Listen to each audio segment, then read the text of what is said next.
Okay, നമ്മൾ അടുത്ത ഭാഗം എന്ന് പറയുന്നത് ഒരു തിരക്കഥയാണെന്ന് പറഞ്ഞു നമ്മൾ, അല്ലേ?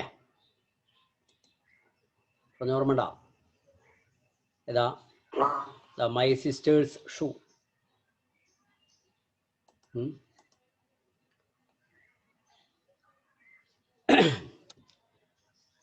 ഇത് പ്രൊജക്ട് ടൈഗർ പോലെയല്ല, ഇത് ഒരു സിനിമയുടെ തിരക്കഥയാണ് നമുക്കിവിടെ തന്നാക്കുന്നത്. മറ്റേത് പ്രൊജക്ട് ടൈഗർ എന്ന് പറയുന്നത് യഥാർത്ഥത്തിൽ അദ്ദേഹത്തിനുണ്ടായിട്ടുള്ള ഒരു അനുഭവകഥ അതായിരുന്നു നമുക്ക് തന്നത് എന്നുണ്ടെങ്കിൽ, ഇത് നമുക്കൊരു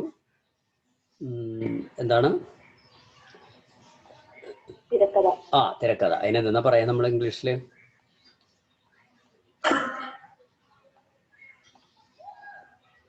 കേട്ടില്ല, എന്താ? സ്ക്രിപ്റ്റ്. സ്ക്രിപ്റ്റ് അല്ലാതെ വേറൊരു വാക്ക് ഈ പാഠം തുടങ്ങുമ്പോ തുടക്കത്തിൽ പറഞ്ഞു. എന്നിട്ടാ സ്ക്രീൻ പ്ലേ.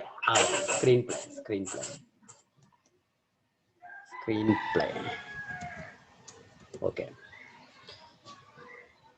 ഇത് ഈ സ്ക്രീൻ പ്ലേ ആരുടെയാണ് ചോദിച്ചാൽ ലോകപ്രശസ്ത ഡയറക്ടർ ആയിട്ടുള്ള മജീദ് മജീദി. കേട്ടിട്ടുണ്ടോ നിങ്ങൾ? മജീദ് മജീദി.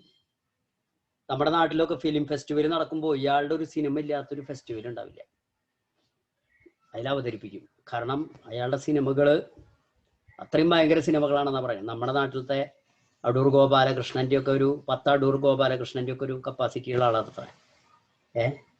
പക്ഷെ ഇയാളുടെ സിനിമ ഗംഭീര പടാണെന്ന് പറയുന്നുണ്ട്.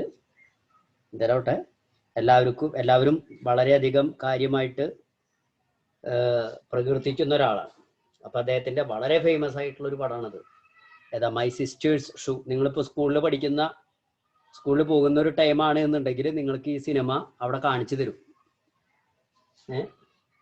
നിർബന്ധമായിട്ട് ടീച്ചർമാർ ഇത് കാണിച്ചു തന്നിട്ടുണ്ടായിരിക്കും ഈ സിനിമ. ഇനിയിപ്പോൾ നിങ്ങൾക്കിത് കാണാൻ പറ്റുന്നുണ്ടെങ്കിൽ യൂട്യൂബിലോ ഒക്കെ തപ്പി കഴിഞ്ഞാൽ ചിലപ്പോൾ കിട്ടുമെന്ന് തോന്നുന്നു. കാണാൻ പറ്റുന്നുണ്ടെങ്കിൽ ഒന്ന് കണ്ടോ, നല്ല സിനിമയാണത്. എന്താണത്? My sisters shoe. അപ്പൊ ഈ മാഷ് സിനിമ നീ കണ്ടിട്ടുണ്ട്. അപ്പോ മാഷ് സിനിമ കാണാൻ പറഞ്ഞിട്ടുണ്ടെന്ന് പറഞ്ഞാൽ ഏതെങ്കിലും സിനിമ കാണരുത് കേട്ടാ. മാഷക്ക് കുറ്റാകരുത് അവസാനം. നോക്കാം, മൈ സിസ്റ്റേഴ്സ് ഷൂ. അതായത് ഇതിനെക്കുറിച്ച് ഒരു ആമുഖത്തിൽ പറയണത്, in the article project tiger you saw the efforts taken by Satyajit Ray and his team to make a tiger act in one of his films. ഒരു സിനിമയിൽ ടൈഗറിനെ അഭിനയിപ്പിക്കാൻ അയാളെടുത്ത ബുദ്ധിമുട്ടുകളാണ്, എഫർട്ടാണ് നമ്മൾ അതിൽ പറഞ്ഞതെങ്കിൽ, the actors and the context in which they should behave or speak are determined on the basis of written script. Have you ever read a film script? അപ്പോൾ ഇവിടെ നമ്മളൊരു സിനിമ തയ്യാറാക്കുക എന്ന് പറഞ്ഞാൽ വളരെ എന്താ പറയാ, നമുക്ക് കാണുമ്പോഴൊക്കെ ഭയങ്കര അത്ഭുതമാണ്, അല്ലേ? പക്ഷെ അതിന് ഒരുപാട് എഫർട്ട് ഉണ്ട്. അതിൽ ഏറ്റവും പ്രധാനപ്പെട്ട ഒന്നാണ് സ്ക്രിപ്റ്റ് തയ്യാറാക്കുക എന്ന് പറയുന്നത്. ഒരു സിനിമയുടെ വിജയം എന്ന് പറയുന്നത് സംവിധാനം പോലെ തന്നെ, അഭിനയം പോലെ തന്നെ വളരെ പ്രധാനപ്പെട്ട ഒരു സാധനമാണ് സ്ക്രിപ്റ്റ് എന്ന് പറയുന്നത്. ഒരു സിനിമ നമ്മൾ സ്ക്രീനിൽ കാണുമ്പോൾ ആ സ്ക്രീനിൽ എന്തെല്ലാം കാര്യങ്ങളാണ് ഉൾപ്പെടുത്തുക, എന്തെല്ലാം വരും, വളരെ നിസാരമായിട്ടുള്ള കാര്യങ്ങൾ പോലും സ്ക്രിപ്റ്റിൽ കാണിക്കുമെന്നാണ് പറഞ്ഞത്. നമ്മുടെ പണ്ടത്തെ വിഖ്യാതരായിട്ടുള്ള ചില സംവിധായകന്മാരുണ്ട്, ഈ പത്മരാജൻ, അതുപോലെ ഭരതൻ എന്നൊക്കെ പറയുന്ന ആള്. കേട്ടിട്ടുണ്ടോ നിങ്ങൾ അവരെ കുറിച്ച്? അവര് സ്ക്രിപ്റ്റ് തയ്യാറാക്കുമ്പോൾ അവര് സ്ക്രിപ്റ്റ് വെറുതെ തയ്യാറാക്കല്ല അത്ര, അവര് വരയ്ക്കും എന്നാ പറയുന്നത്. ഓരോ കഥാപാത്രങ്ങളെയും വരയ്ക്കും, അവരുടെ പൊസിഷനൊക്കെ അവർ ശരിക്കും സ്ക്രീൻ വരച്ച് അതിൽ കാണിച്ച് എന്നിട്ടാണ് അത്ര അത് എഴുതുക, അതിൽ ഡയലോഗൊക്കെ എഴുതാന്നാ പറയുന്നത്. അപ്പൊ അതിനൊക്കെ വളരെ പ്രാധാന്യമുണ്ട്. സ്ക്രിപ്റ്റില് സാധാരണ എല്ലാവരും ഒക്കെ വരയ്ക്കാൻ പറ്റണമെന്നില്ല, അപ്പൊ ചില ആൾക്കാർ അത് എഴുതി കാണിക്കുകയാണ് ചെയ്യാറ്. അപ്പോ here is an extract from the feature film script by Majid Majidi, a renowned Iranian film maker. Iranian film maker ആണ് അദ്ദേഹം കേട്ടോ, വളരെ ഫേമസ് ആയിട്ടുള്ള ആളാണ്. നോക്കാം, മൈ സിസ്റ്റേഴ്സ് ഷൂ എന്താണ് നോക്കാം. From children of heaven ബെച്ചെഹെ Aasman എന്നാണ് കൊടുത്തുള്ളത്. എന്താണ് അത്? ഇതില് ഒന്നാമത്തെ സീൻ, കോബ്ലേഴ്സ് ഷോപ്പ്. കോബ്ലർ എന്ന് പറഞ്ഞാൽ ആരാ? ചെരുപ്പ് കുത്തി. ഒരു ചെരുപ്പ് കുത്തിയുടെ ഷോപ്പാണ് നമ്മളിപ്പോൾ കാണുന്നത്. അവിടെ close-up of A cobbler stitching A girls shoe. ഇപ്പൊ ഈ സിനിമയിൽ നമ്മൾ ഇങ്ങനെ കണ്ടുപോരുമ്പോൾ സിനിമ നമുക്ക് ആസ്വാദ്യകരമാകുന്നത് അതിലിപ്പോ ഒരു നടനെ കാണിക്കുമ്പോൾ അല്ലെങ്കിൽ അയാളുടെ ഒരു ആക്ഷൻ കാണിക്കുമ്പോൾ അത് അടുത്തും കാണിക്കും അകലും കാണിക്കും. എല്ലാ സീനും ഒരാളെ ഒരേ വലിപ്പത്തിലാണോ കാണുക നമ്മള്? ചില ഷോട്ടുകൾ അടുത്ത് അയാളുടെ ഫേസ് ഇങ്ങനെ അടുത്ത് ഇങ്ങനെ കാണിക്കും. വൈകാരികമായിട്ടുള്ള ചില ഡയലോഗുകളൊക്കെ പറയുമ്പോൾ, ചില അഭിനയ മുഹൂർത്തങ്ങളൊക്കെ കാണിക്കുമ്പോൾ ആൾക്കാരുടെ മുഖം ഇങ്ങനെ അടുപ്പിച്ച് കാണിക്കും. എന്നാൽ അതിനൊന്നും പ്രാധാന്യമില്ല. എന്നാൽ മറ്റുള്ള പെസ്റ്റന്റ് സീനൊക്കെ ആണെങ്കിൽ ചിലപ്പോൾ അകലെ കാണിക്കും ആ കാര്യങ്ങൾ. അങ്ങനെ ഓരോ ആംഗിളിനും പ്രത്യേകത ഉണ്ട്. അപ്പൊ ഈ അഭിനേതാക്കളുടെ കഴിവ് എന്ന് പറഞ്ഞു കഴിഞ്ഞാൽ, ഈ ഒരു ആള് ക്ലോസപ്പിലുള്ള ഒരു ഷോട്ടാണ് എടുക്കുന്നുണ്ടെങ്കിൽ അഭിനേതാവിന്റെ കഴിവ് അവിടെയാണ്. ക്ലോസപ്പ് ഷോട്ടിൽ അഭിനയിക്കുന്ന പോലെയല്ല അത്ര ലോങ് ഷോട്ടിൽ അഭിനയിക്കുക. വ്യത്യാസം ഉണ്ടെന്ന് പറയാം. അത് നാടകവും സിനിമയും തമ്മിലുള്ള വ്യത്യാസം. നാടകത്തിൽ ഒരേ ലെവലിൽ അങ്ങോട്ട് അഭിനയിക്കാം, സിനിമയിൽ അങ്ങനെയല്ല. ക്യാമറ നമ്മളിപ്പോ ക്ലോസപ്പ് ആണെന്ന് നടനോട് പറഞ്ഞു കഴിഞ്ഞാൽ നടൻ ആ രീതിയിൽ വേണത്ര അഭിനയിക്കാൻ. ഇങ്ങനെയൊക്കെ ആൾക്കാർ പറയുന്നുണ്ട്, മാഷക്ക് അറിയില്ല. നിങ്ങൾ ശ്രദ്ധിച്ച്, നിങ്ങൾ ആരെങ്കിലും സിനിമാ നടന്മാരാവാൻ ആഗ്രഹിക്കുന്ന ആൾക്കാരുണ്ട് ഈ കൂട്ടത്തില്? കേക്കട്ടെ ഞാൻ. നടിമാരാവാൻ ഒരു കാര്യം എനിക്ക് മനസ്സിലായി, എല്ലാ ആളുകൾക്കും ആഗ്രഹം ഉണ്ടെന്ന് മനസ്സിലായി. ഒരാളുടെയും റിപ്ലൈ കേൾക്കാനില്ല. ചിരിക്കാ പറയുമ്പോ ചിരിക്കണുണ്ടോ? ഇല്ല. എന്നെ കൊന്നാലും ഞാൻ സിനിമ നടിയാവില്ല. നായികയാക്കാന്ന് പറഞ്ഞാൽ ആവില്ല അല്ലേ? ശരിയല്ലേ? ഓക്കെ, ഞാൻ ഇത് കുറിച്ച് വെച്ചിട്ടുണ്ട് കേട്ടാ. ഇവിടെ കലണ്ടറിൽ എഴുതി വെച്ചിട്ടുണ്ട്. നമ്മുടെ ട്യൂഷൻ ക്ലാസ്സിൽ ഒരു സിനിമ നടൻ കേട്ടാ. അത് അറിയില്ലേ നിങ്ങക്ക്? ഒരു നായക നടൻ ഉണ്ടായിട്ടുണ്ട് നമ്മുടെ ട്യൂഷൻ ക്ലാസ്സിൽ നിന്ന്. പടത്തിന്റെ പേര് ഞാൻ പറഞ്ഞുതരാം. ചാർലി എന്ന് പറയുന്ന ഒരു പടം കണ്ടിട്ടുണ്ടോ നിങ്ങള്? ചാർലി, ബാലേന്ദ്ര മേനോന്റെ. അതിലെ നായകൻ നമ്മുടെ ട്യൂഷൻ ക്ലാസ്സിലെ 8ാം ക്ലാസ് മുതൽ 10ാം ക്ലാസ് വരെ പഠിച്ച പയ്യനാണ്. നിങ്ങളുടെ പോലെ. ദുൽഖറല്ല. ചാർലി എന്ന് പറഞ്ഞ മനക്കൊടിയിലുള്ള അവന്റെ പേര് പിന്നെ അതോടുകൂടി മാറ്റി അവൻ ചാർലി എന്നാക്കി. അല്ല, പടത്തിന്റെ പേര് ചാർലി അല്ല കേട്ടോ, വേറെ എന്തൊരു പേരാണ്. അവന്റെ പേര് അവൻ ചാർലി എന്നാക്കി. ജോസേട്ടന്റെ മോൻ ബിജു ജോസഫ് എന്ന് പറഞ്ഞ എന്നാണ് പേര്. നമ്മുടെ ഇവിടെ മനക്കൊടിയിൽ നിങ്ങള് നമ്മുടെ കപ്പേളപ്പള്ളിയില്ലേ, ആ തെരുവിന്റെ അവിടെ ഉള്ള പള്ളി, റോഡിന്റെ സൈഡിൽ, അതിന്റെ സൈഡിൽ കൂടെ ഒരു വഴിയുണ്ട് ഉള്ളിലേക്ക്, തൊട്ടപ്പുറത്തു കൂടെ, രണ്ട് മതിലിന്റെ ഇടയിൽ കൂടെ. ആ വഴി കൂടെ വന്ന് ചേരുന്ന ഭാഗത്തായിരുന്നു അവർ ആദ്യം താമസിച്ചായിരുന്നു. ഇപ്പൊ അവരവിടുന്ന് മാറി.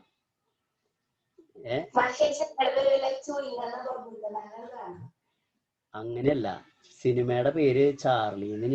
ബാലചന്ദ്ര മേനോന്റെ പടമാണ്. ബാലേന്ദ്ര മേനോന്റെ നായകനാണ് അവൻ. നായകനായിട്ട് എടുത്തതാണ് അവന്. ടി വിയിലൊക്കെ ഭയങ്കര ഇതൊക്കെ ഉണ്ടായിരുന്നു. നമ്മുടെ സ്വന്തം പുത്രനാണ്. ഒന്നും ഒരു ഇതുമില്ല. പക്ഷെ ആ പടത്തിന് ശേഷം പിന്നെ വേറെ പടത്തിലൊന്നും അഭിനയിച്ചിട്ടില്ല കേട്ടാ. പിന്നെ അപ്പോഴേക്കും കൊറോണയൊക്കെ വന്നില്ലേ. ഒരു 3-4 കൊല്ലമായി ഉണ്ടാവും അവ അഭിനയിച്ചിട്ട്. അതില് നായകനായിട്ട് അഭിനയിച്ചത്. ഒരു പിയാനോ ഒക്കെ വായിക്കുന്ന ഒരു പടം, പിയാനോ ഒക്കെ വായിക്കുന്ന ഒരു പാട്ട് സീനൊക്കെ ഉണ്ടായില്ലേ.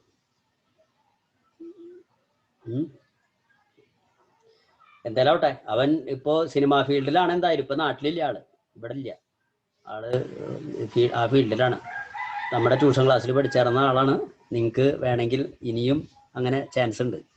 അപ്പൊ നോക്കുക, ശ്രദ്ധിക്കുക. അപ്പൊ cobblers shop.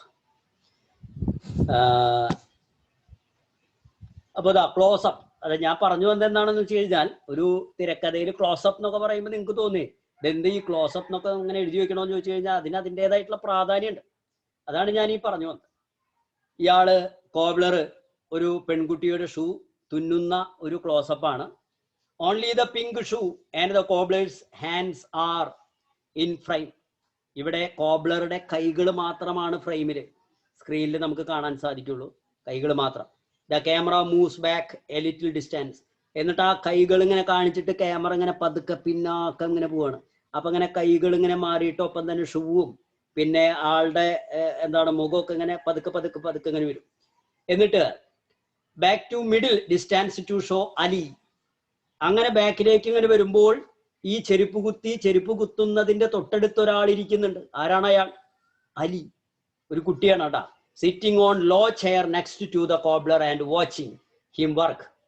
The cobbler finishes stitching the shoe, picks up the other one of pair and hands them both to Ali.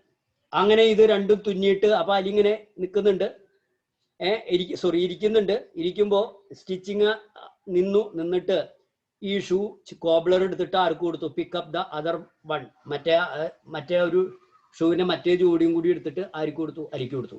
ഇതൊക്കെ നമ്മൾ കൃത്യമായിട്ട് ഇത് കണ്ട സ്ക്രിപ്റ്റ് എഴുതുമ്പോൾ ഇതൊക്കെ വളരെ മൈന്യൂട്ടായിട്ടുള്ള കാര്യങ്ങൾ പോലും നമ്മളവിടെ എഴുതണം. അതാണ് സ്ക്രിപ്റ്റിന്റെ പ്രത്യേകത. അപ്പോൾ അല്ലെങ്കിൽ ചിലപ്പോൾ ആ ഒരു ഷൂ മാത്രമായിട്ട് അലി പോകുന്നതായും സിനിമയിൽ കാണാം. അതൊക്കെ പിന്നീട് ആൾക്കാർ അതിനെക്കുറിച്ച് കളിയാക്കി ചിരിക്കും. അപ്പൊ അതൊക്കെയാണ് സിനിമ പിടിക്കുന്ന ആളുടെ കഴിവെന്ന് പറയുന്നത്. അപ്പൊ കോബ്ലർ, അപ്പൊ ഇനി അവര് തമ്മിലുള്ള ഡയലോഗിലേക്ക് വരാം. നോക്ക്, കോബ്ലർ, ദാറ്റ് വിൽ ബി 32 മാൻസ്. 2 മാൻസ് എന്ന് പറയുന്നത് അവരുടെ നാണയാണ് കേട്ടാ. അത് 30 രൂപ. Ali, thank you, gives money to the cobbler. അപ്പൊ അലി താങ്ക് യു പറഞ്ഞിട്ട് പൈസ കോബ്ലർ കൊടുത്തു. Cobbler, here is your change, pick up the coins from the money box to give to Ali. Here is your change. നമ്മൾ എന്തെങ്കിലും സാധനം ആർക്കെങ്കിലും കൊടുക്കുമ്പോൾ നമ്മൾ പറയാം എങ്ങനെയാ പറഞ്ഞു കൊടുക്കുക? ഹിയർ ദാ പിടിച്ചോ എന്ന് പറഞ്ഞിട്ട് പറയുന്നു. ഹിയർ ഈസ് യുവർ ചേഞ്ച്, എന്നാ ചേഞ്ച് ദാ പിടിച്ചോ എന്ന് പറഞ്ഞു. അപ്പോ okay, seen from across the street, the cobbler's shop where Ali and the cobbler are sitting can be seen. To the right of the cobbler's shop, a door with a curtain banging on it which appears to open to a row house. Ali is leaving the shop. അപ്പൊ ഇങ്ങനെ അവസാന camera ഇങ്ങനെ ദൂരേക്ക് കൊണ്ടുവരുമ്പോ കോബ്ലറുടെ shop തന്നെ ദൂരെ നിന്നാണ് കാണുന്നത്. വേർ അലി ആൻഡ് കോബ്ലർ, അലിയും കോബ്ലറും ഇങ്ങനെ അടുത്തിരിക്കുകയാണ്. അതിങ്ങനെ കാണാം.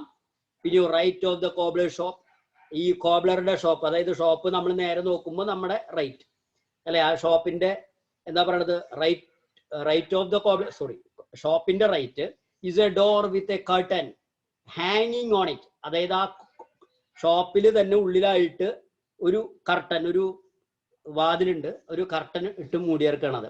It which appears to open to a row house. ആ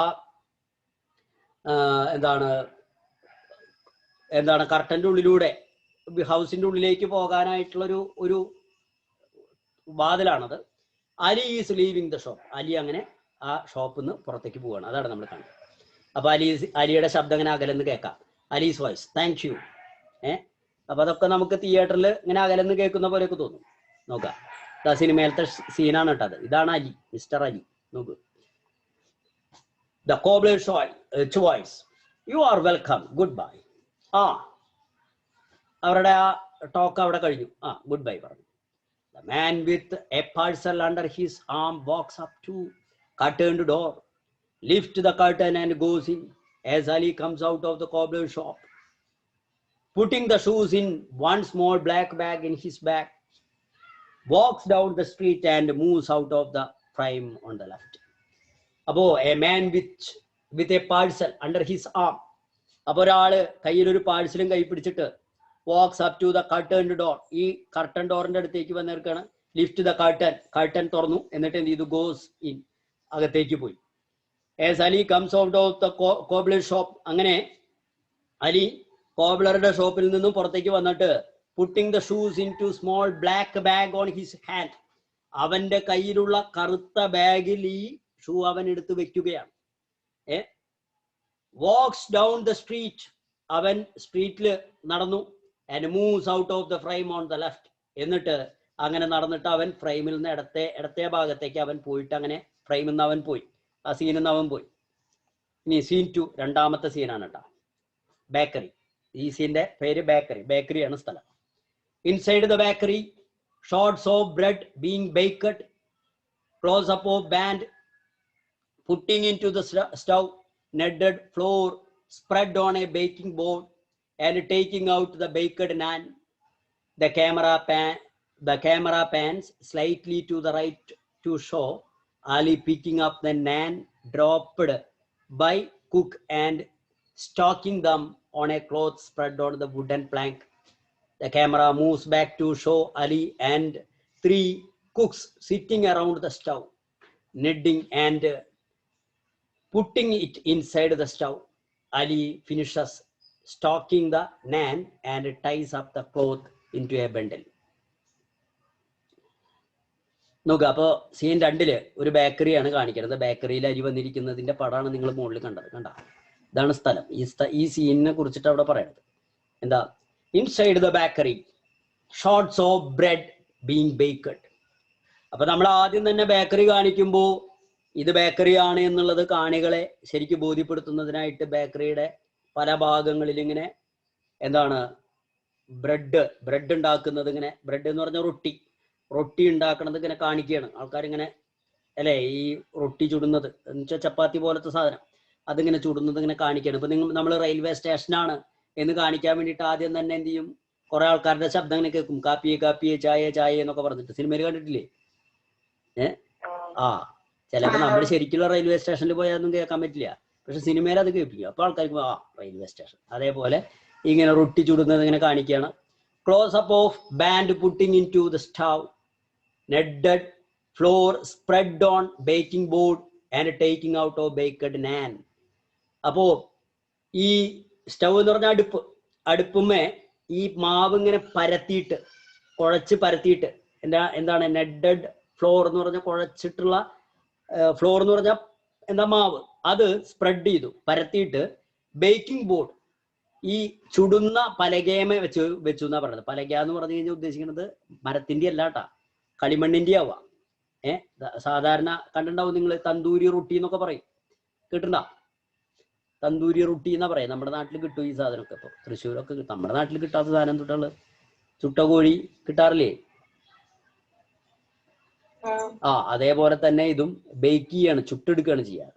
എന്താ അവര് നമ്മുടെ പോലെ ഇങ്ങനെ ദോശക്കല്ലുമ്പോ വെച്ചിട്ട് ചൂടുകയല്ല ചെയ്യുക. അവര് നേരെ ഒരു അടുപ്പുണ്ട്, പ്രത്യേക തരം അടുപ്പ്, എന്താണ് മണ്ണിന്റെ, അതുമ്പോ വെച്ചിട്ട് അവര് ചെയ്യും. അതാണ് ഇവിടെ baking board.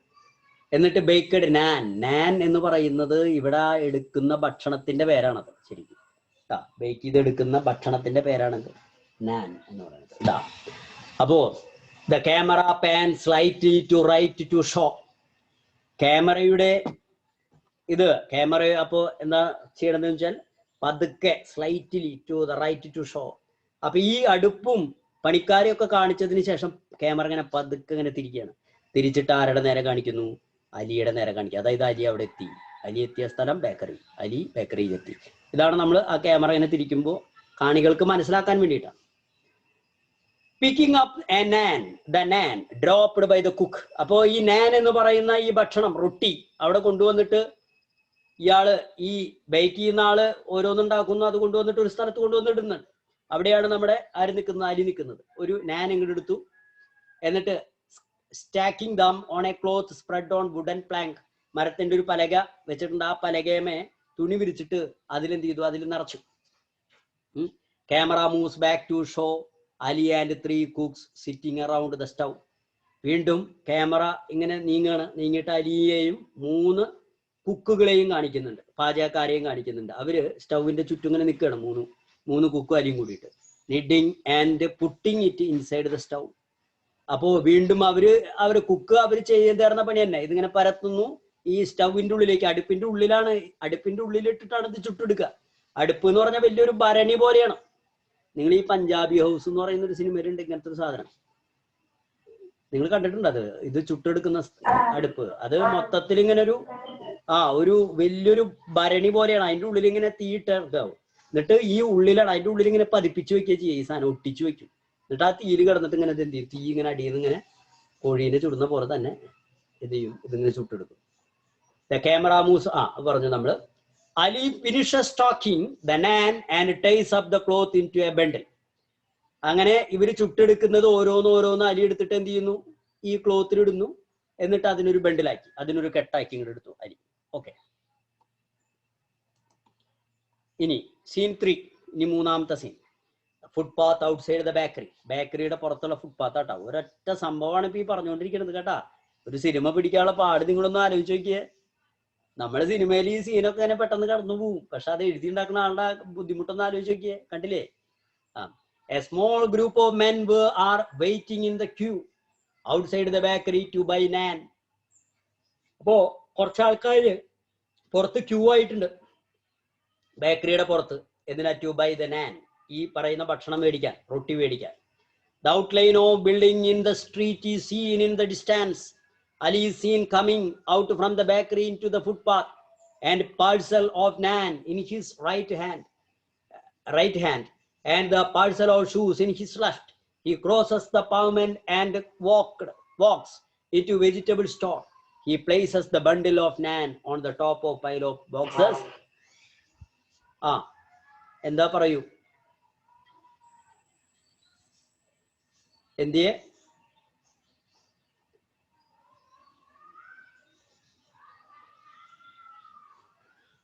Okay. Vegetables stocked in front of the shop and the bag of shoes in the small gap between two boxes. On the soundtrack of Hawker's voice. പറയാം നോക്കാം അതിന് മുൻപ്. അപ്പൊ സ്മോൾ ഗ്രൂപ്പ് ഓഫ് മെൻ, കുറച്ച് ആൾക്കാര് കൂട്ടം കൂടി നിൽക്കുകയാണ്. ക്യൂ ആയിട്ട് നിൽക്കും. സോറി, കൂട്ടം കൂടിയിട്ടല്ല, ക്യൂ ആയിട്ട് ബേക്കറിയുടെ പുറത്ത്. എന്തിനാ അവർ നിൽക്കുന്നത്? നാൻ മേടിക്കാനായിട്ട്. The outline of building in the street is seen in the distance. ഇപ്പൊ ക്യാമറ കുറെ ദൂരെയാണ് വെച്ചിരിക്കുന്നത്. അപ്പൊ ഒരു സീൻ പിടിക്കാൻ തന്നെ ക്യാമറ എന്തോരം സ്ഥലത്ത് മാറ്റി മാറ്റി വെച്ചു. നോക്കൊന്ന് ആലോചിച്ച് നോക്കൂ. ഇപ്പൊ അകത്ത് വെച്ചു, ഇതാ പുറത്ത് ദൂരെ വെച്ചു. എന്നിട്ട് എന്താണ് ബേക്കറിയുടെ പുറം ഭാഗം കാണിക്കാണ്. എന്നിട്ട് Ali scene coming out from the bakery. Ali ഇപ്പൊ എന്ത് ചെയ്യണം? ബേക്കറിയുടെ ഉള്ളിൽ നിന്ന് പുറത്തേക്ക് ഇറങ്ങാണ്. In to the footpath. The parcel of naan in his right hand and parcel of shoes in his left. വലത്തെ കയ്യില് കഴിക്കാനുള്ള ഭക്ഷണത്തിന്റെ പൊതിയും ഇടത്തെ കയ്യിലും ഷൂവും. അതിന്റെ പാഴ്സലാണ് അവന്റെ കയ്യിൽ. He crosses the pavement. അവൻ നടപ്പാത ക്രോസ് ചെയ്തു. പാവ്മെന്റ് എന്ന് പറഞ്ഞാൽ നടക്കുന്ന ആൾക്കാർ റോഡിന്റെ സൈഡിൽ കൂടെ നടക്കുന്ന വഴിയാണ് പാവ്മെന്റ് എന്ന് പറയാം. And walks in to the vegetable store. അപ്പൊ അത് ക്രോസ് ചെയ്തിട്ട് അവൻ എവിടേക്കാണ് പോണത്? വെജിറ്റബിൾ കടയിലേക്കാണ് പോണത്. He places the bundle of naan on the top of pile of boxes of the vegetables stacked in front of shop. ഈ ഷോപ്പിന്റെ മുൻപിൽ, നമ്മുടെ അവിടുത്തെ വെജിറ്റബിൾ ഷോപ്പ് പോലെ തന്നെയാണ്, ഷോപ്പിന്റെ മുൻപിൽ കുറെ വെജിറ്റബിൾസ് ഇങ്ങനെ പൈൽ ഇങ്ങനെ കൂട്ടിയിട്ട് ഇറക്കാണ്, കുന്നാക്കിയിട്ടിട്ട് ഇറക്കുക. അപ്പൊ ആ ഒരു കുന്നിന്റെ മീതെ ഇവൻ എന്ത് ചെയ്തു? അവൻ ആ ബോക്സസ് ഓഫ് എന്താണ് ബണ്ടിൽ ഓഫ് നാൻ, ഈ ഭക്ഷണത്തിന്റെ റൊട്ടിയുടെ കെട്ടവൻ ആ പാഴ്സൽ അവൻ അതിന്റെ മീതെ വെച്ചു. In front of the shop and the bag of shoe in the small gap between the two boxes.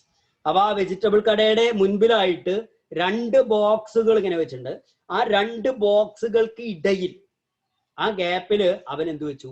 ഈ ചപ്പാത്തിയുടെ റൊട്ടിയുടെ പാക്കറ്റും അവൻ വെച്ചു.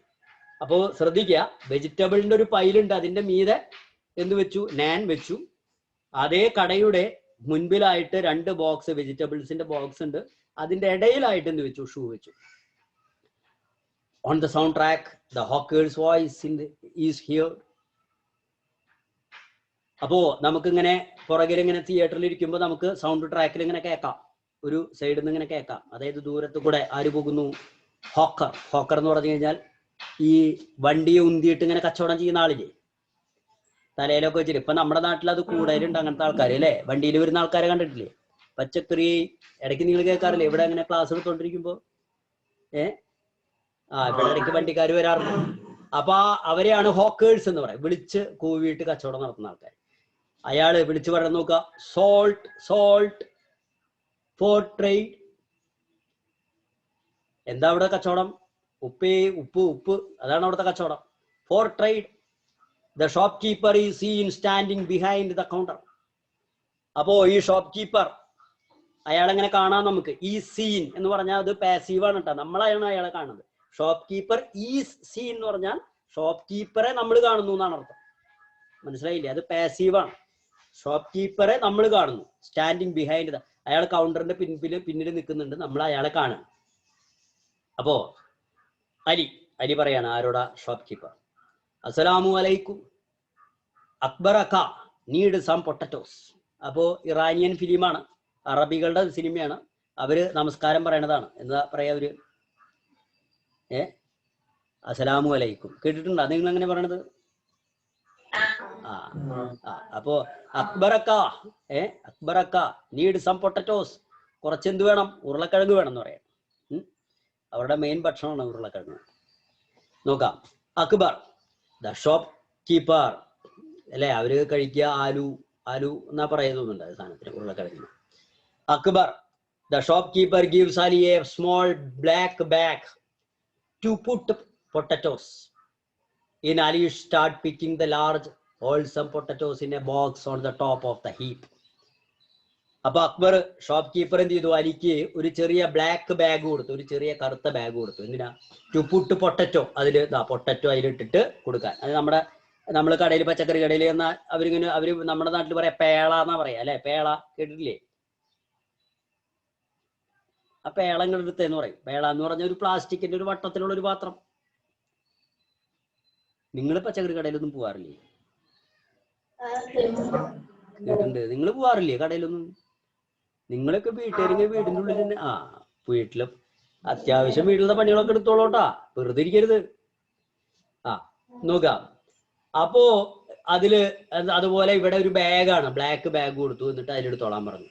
അപ്പൊ അലി എന്ത് ചെയ്തു, ലാർജ് ഹോൾസം പൊട്ടറ്റോ, വലിയ പൊട്ടറ്റോസ് നോക്കിയിട്ട് അതിലെന്ത് ചെയ്തു, ആ വലിയ പൊട്ടറ്റോന്റെ ഒരു വലിയൊരു കൂന അവിടെ ഇട്ടേർക്കാണ്. അതിന്ന് ഓരോന്നോരോന്ന് തെരഞ്ഞെടുത്തു. Akbar note those cheat pick some down there. അതല്ല, അടിയിൽ നിന്ന് എടുക്കുക എന്ന് പറയാ അല്ലേ. നമ്മൾ ഈ വണ്ടിക്കാരിങ്ങനെ റോട്ടിൽ കച്ചവടം ചെയ്യണ സമയത്ത് നമ്മൾ തിരയാൻ നോക്കിയാൽ അവര് സമ്മതിക്കുവോ? ഇല്ല. അവര് നല്ല ഭംഗിയുള്ളത് ഇങ്ങനെ ഫ്രണ്ടിൽ വെച്ചിട്ടുണ്ടാവും.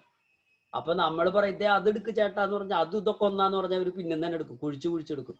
കുഴിച്ചിട്ടുണ്ടാവും കുറെ ചീഞ്ഞതും കേടായതൊക്കെ അല്ലെ. അപ്പോ അക്ബർ പറയാ അതല്ല, അതേ അടിയിൽ എടുക്കുന്ന പറയാം. Ali moves to his right, squats down and fill the bag with smaller potatoes from the box on the floor. Close up of Ali picking the potatoes. അപ്പൊ വീണ്ടും അലി അവന്റെ ഈ അക്ബർക്കയുടെ അടുത്തേക്ക് പോയി അവന്റെ വലതു ഭാഗത്തുനിന്ന് കുനിഞ്ഞിട്ട് എന്ത് ചെയ്തു, അതിന്റെ ഫിൽ ദ ബാഗ് ഇങ്ങനെ നിറച്ചു, ചെറിയ പൊട്ടറ്റോസ് കൊണ്ട് നിറച്ചു ഒരു ബോക്സിൽ നിന്ന്. അപ്പോൾ അലിയുടെ ക്ലോസപ്പ് ആണ് ഇപ്പോൾ നമ്മൾ കാണുന്നത്, പിക്കിംഗ് ദ പൊട്ടറ്റോസ് എടുക്കുന്ന അടുത്തുള്ള ഷോട്ടാണ്. Cut to view the shop from the pavement. പെട്ടെന്ന് ക്യാമറ ഇതെന്ന് മാറ്റിയിട്ട് എതിരേക്കാ പാവ്മെന്റിലേക്ക് കാണിക്കുകയാണ്, നടപ്പാത. A man pushing a hand cart filled with junk enters the frame from the right and stops in front of the shop. അപ്പോ വലതു ഭാഗത്ത് എന്താ കാണിക്കണത്, അതായത് പാവ്മെന്റിൽ എന്താ കാണുന്നത്, ഒരാള് ഒരു ഹാൻഡ് ക്രാഫ്റ്റ് എന്ന് പറഞ്ഞാൽ ഒരു കൈവണ്ടി, ഉന്തുവണ്ടി പോലത്തെ ഒരു വണ്ടി, അത് ആയിട്ട് ഉന്തിക്കൊണ്ടുവരികയാണ്. വിത്ത് ജങ്ക്, അതിൽ നിറയെ ഈ പഴയ സാധനങ്ങളാണ്, ആവശ്യമില്ലാത്ത സാധനങ്ങൾ കുത്തി നിറച്ചിട്ട്. അയാള് ഫ്രെയിമിലെത്തി, എന്നിട്ട് റൈറ്റ്, അയാൾ നേരെ ഫ്രം ദ റൈറ്റ്, വലത്തെ ഭാഗത്ത് നിന്ന് കയറി വന്നു, അതായത് ഫ്രെയിമിൽ വലത്തെ ഭാഗത്ത് നിന്ന് കയറി വന്നു, ഷോപ്പിലേക്ക് വന്നു, ഷോപ്പിന്റെ മുന്നിലെത്തി. ദ ജങ്ക് കളക്ടർ അപ്പോ ഈ പാട്ടപറക്കി ചോദിക്കുകയാണ്, ലൗഡ്ലി ഉറക്കെ, ടു ദ ഷോപ്പ് കീപ്പറോട് ഉറക്കെ ചോദിക്കാൻ, അസ്സലാമു അലൈക്കും വിത്ത് യുവർ പെർമിഷൻ. അപ്പോ പറയാണ്, ആദ്യം ഒരു നമസ്കാരം പറഞ്ഞു, എന്നിട്ട് വിത്ത് യുവർ പെർമിഷൻ, അതായത് ഞാനിത് എടുക്കട്ടെ എന്നാണ് ഈ ചോദിക്കണത്. വിത്ത് യുവർ പെർമിഷൻ എന്ന് പറഞ്ഞാൽ ഒരു സാധനത്തുമ്പോ കൈ വെച്ചിട്ട് ഓക്കെ എടുക്കട്ടെ എന്നാണ് ആ പറഞ്ഞതിന്റെ അർത്ഥം.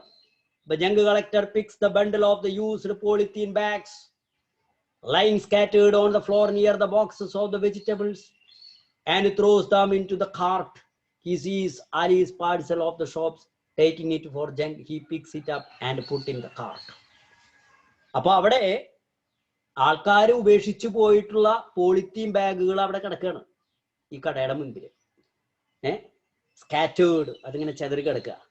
അപ്പൊ ഈ പറയുന്ന ബാഗുകളാണ് ഇയാൾ എടുക്കണത്. അത് എടുക്കട്ടെ എന്നാണ് ഈ ചോദിക്കണത്, വിത്ത് യുവർ പെർമിഷൻ എന്ന് പറയുന്നത്. അപ്പോ ഒരു അനുമതി ചോദിക്കുകയാണ്.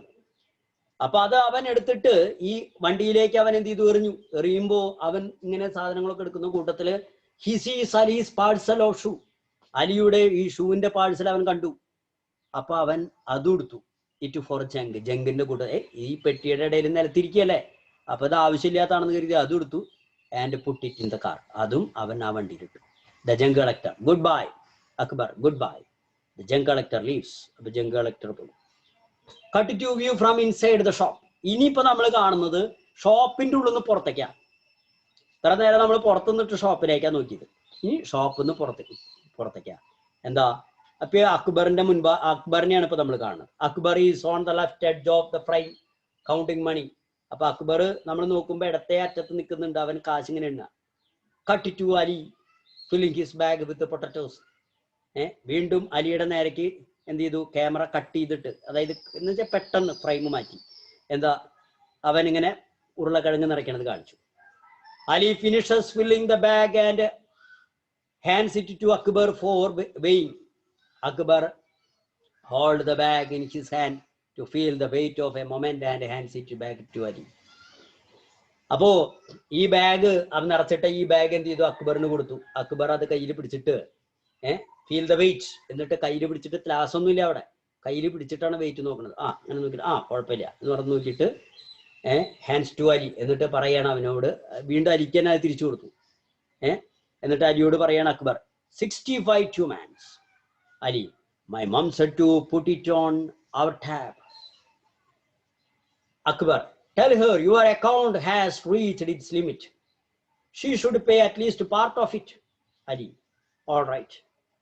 അപ്പോ അലി പറയാണ്, my mom said, അമ്മ പറഞ്ഞു, put it in our tab, ഞങ്ങളുടെ പറ്റിലെഴുതിക്കോളാൻ, ഞങ്ങളുടെ ആ കണക്കിലെഴുതിക്കോളാൻ പറയാം. അപ്പൊ അക്ബർ പറയാം മറിച്ച്, tell her your account is reached its limit. അല്ലേ, കണക്ക് ഇപ്പൊ എന്തായി, അതിന്റെ പാരമ്യത്തിലെത്തി, ലിമിറ്റിലെത്തി. ഇടയ്ക്കിടയ്ക്ക് നമ്മൾ കാശ് കൊടുക്കണം കടക്കാർക്ക്, അല്ലേ. ഷീ ഷുഡ് പേ, ഒരു ഭാഗ്യെങ്കിലും അവളോട് അടയ്ക്കാൻ പറയും എന്ന് പറയുന്നു. അപ്പൊ അലി ഓൾ റൈറ്റ്, ശരി എന്ന് പറയാം. Ali turns to go, Ali അപ്പോ തിരിഞ്ഞിട്ട് പോവാണ്. Cutting to from outside the ഷോപ്പിൽ നിന്ന് അവൻ പുറത്തേക്ക് തിരിഞ്ഞു. He goes to the pile of boxes in front of the shop and picks the bundle of the naan and then look for the bag of shoes. Unable to find it, he places the bag of naan top of the vegetable boxes and begin to search the underneath. First he put his hand and then he had in the gap between the boxes of vegetables, which upset them all. The vegetable boxes tumble and vegetables scatter on the ground. The hearing of sound, Akbar come. അപ്പൊ എന്താ സംഭവിച്ചെന്ന് വെച്ച് കഴിഞ്ഞാൽ, he goes to the pile of boxes in front of the shop. അവൻ ഷോപ്പിന്റെ മുന്നിലേക്ക് കയറുമ്പോ തന്നെ അവിടെ ഒരു വലിയൊരു കൂന, പച്ചക്കറിയുടെ കൂന ഉണ്ട് എന്ന് പറഞ്ഞു. അതിന്റെ മീതെയാണ് അവൻ ഈ ബ്രെഡിന്റെ പൊതി വെച്ചിട്ടുള്ളത്. 2 ബോക്സുകൾക്കിടയിലാണ് ഷൂവിന്റെ ഇത് വെച്ചതൊക്കെ നമ്മൾ പറഞ്ഞു. അപ്പൊ അവൻ എന്ത് ചെയ്തു, ബ്രെഡിന്റെ നാനിന്റെ ബണ്ടിൽ ഇങ്ങോട്ട് എടുത്തു. എന്നിട്ട് ഷൂവിന്റെ ബാഗിന് വേണ്ടിയിട്ട് അവൻ നോക്കിയപ്പോ അൺഎബിൾ ടു ഫൈൻഡ് ഇറ്റ്, അത് കാണാൻ പറ്റിയില്ല. He places the bags on the nan top of the vegetable boxes and begins to search underneath. അവൻ ഈ വെജിറ്റബിൾ ബോക്സിന്റെ ഇടയിൽ അവൻ നോക്കിയപ്പോ അവൻ അത് കാണാൻ സാധിച്ചില്ല. അപ്പൊ ബിഗിൻസ് ടു സെർച്ച്, അപ്പൊ അവൻ എന്ത് ചെയ്യാൻ തുടങ്ങി, ആകെ തരയാൻ തുടങ്ങി. അണ്ടർനീത്ത് എന്ന് പറഞ്ഞാൽ ഏറ്റവും അടിയിൽ, വെജിറ്റബിളിന്റെ ഏറ്റവും അടിയിൽ നിലത്താണ് അവൻ വെച്ചിരുന്നത്. അവിടെ കാണാതെ ഇപ്പൊ വീണ്ടും അവൻ തിക്കി തിരക്കി നോക്കുകയാണ്. First he put his band and then he head in the gap. ആദ്യം ഹി പുട്ട് ഹിസ് ബാൻഡ് അല്ല കേട്ടോ, ഹാൻഡ് അല്ല അത്.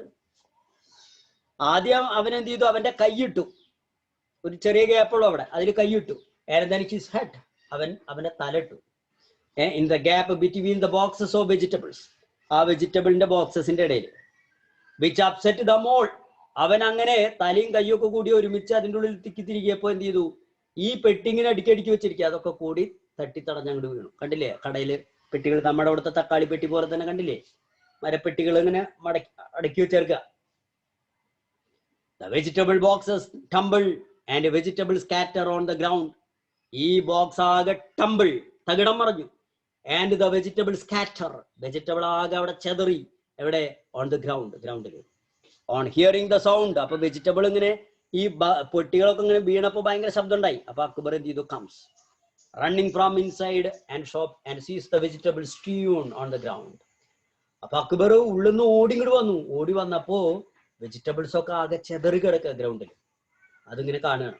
അപ്പൊ അക്ബർ ആകെ ദേഷ്യപ്പെട്ടിട്ട്, what the hell are you doing, why did you spill these, are you crazy, അല്ലെ അക്ബർ ചോദിക്കണം.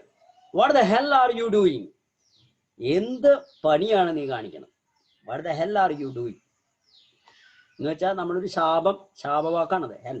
What the hell are you doing? Why did you spill this? നീ എന്തിനത് മറച്ചിട്ടത്? Are you crazy? നിനക്ക് എന്താ തലയ്ക്ക് സുഖമല്ലേ ചോദിക്കുകയാണ്. അപ്പൊ Ali looking at him with guilt. അപ്പോൾ അലിക്ക് ഇത് തട്ടിമറിഞ്ഞു വീണപ്പോൾ അലിക്ക് ആകെ വിഷമമായി. അപ്പൊ വിത്ത് ഗിൽട്ട്, അവൻ എന്തോ തെറ്റ് ചെയ്ത പോലെ അവൻ ഈ അക്ബറിന്റെ നേരെ വളരെ പാവമായിട്ട് അവൻ നോക്കുകയാണ്. My sisters shoes have disappeared. എൻ്റെ സിസ്റ്ററുടെ ഷൂ കാണാനില്ല, അത് കാണാതെ പോയി. Akbar get lost, beach. I left my sister's shoes here. Akbar, I said get lost. Bang his fist on the pile of the boxes. Ali runs away scared.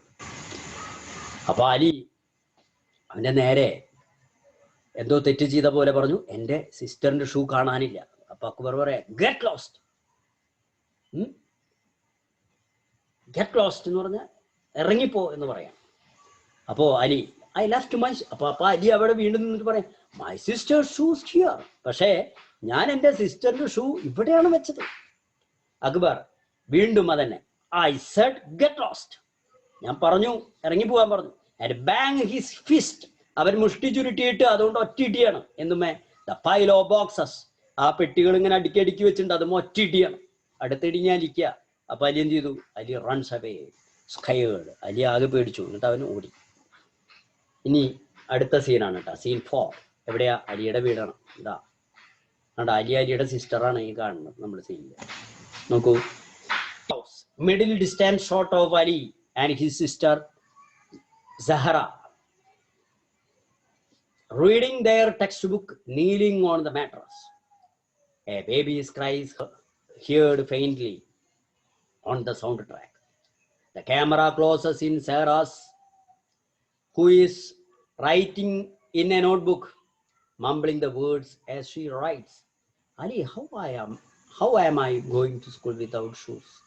The camera moves back to middle distance. How now both Sarah and Ali are in the frame. Their parents' conversation on the other end of the room is heard on the soundtrack, interspersed with the sounds of hammer banging. Sounds of hammer banging. നോക്കൂ, എന്താ ഇവിടെ പറയണത്? Middle distance shot. അപ്പോ അലിയും എന്താണ് സേറയും കൂടിയിട്ട് ഇതാ ഇവിടെ ഇരിക്കുകയാണ്. ഇത് പഠിക്കുന്നൊരു കണ്ട, ഈ സീനിനെ കുറിച്ചിട്ടാണ് പറയുന്നത് കേട്ടോ. അവിടെ Ali and his sister Sara reading their text books, അവരിങ്ങനെ അവരുടെ ടെക്സ്റ്റ് ബുക്ക് വായിക്കുകയാണ്. എങ്ങനെയാ? നീലിംഗ് ഓൺ ദ മാട്രസ്, അവര് അവിടെ ഒരു പായ വിരിച്ചിട്ടുണ്ട്. പായല്ല, ഒരു കിടക്ക വിരിച്ചിട്ടുണ്ട്. അതായത് ഒരു വിരി കണ്ടില്ലേ, ഒരു വിരി, ഒരു പരവതാനി പോലത്തെ ഒരു സാധനം അത് വിരിച്ചിട്ടുണ്ട്. അതില് നീലി, അതില് മുട്ടുകുത്തിയിരുന്നിട്ടാണ് വായിക്കുന്നത്. എ ബേബീസ് ക്രൈസ് ഹിയർഡ് ഫെയിന്റ്ലി, വളരെ നേരിയ ഒരു ശബ്ദം, ഒരു കുഞ്ഞു കരയുന്ന ശബ്ദം. ഓൺ ദ സൗണ്ട് ട്രാക്ക്, അതിങ്ങനെ സൈഡിൽ ഇങ്ങനെ നമ്മൾ സ്പീക്കർ കൂടെ ഇങ്ങനെ കേൾക്കാം. The camera closes in one Zara's, who is writing in notebook. അപ്പൊ ക്യാമറ ഇങ്ങനെ അടുത്തേക്ക് വരികയാണ്. ആരുടെ അടുത്തേക്ക്? സാറ. അവള് എന്തോ ഇങ്ങനെ എഴുതണം നോട്ട്ബുക്കിൽ. Mumbling the words as she writes. അപ്പൊ അവളിങ്ങനെ റൈറ്റ് ചെയ്യുമ്പോൾ, എഴുതുമ്പോ വായിക്കുന്ന പോലെ, അതായത് വായിച്ചെഴുതുന്നത് പോലെ അവളിങ്ങനെ വാക്കുകൾ ഇങ്ങനെ പറയാ. ഇനി അവിടെ എന്താ പറയണത് നോക്കൂ. Ali, how I am going to school without shoes.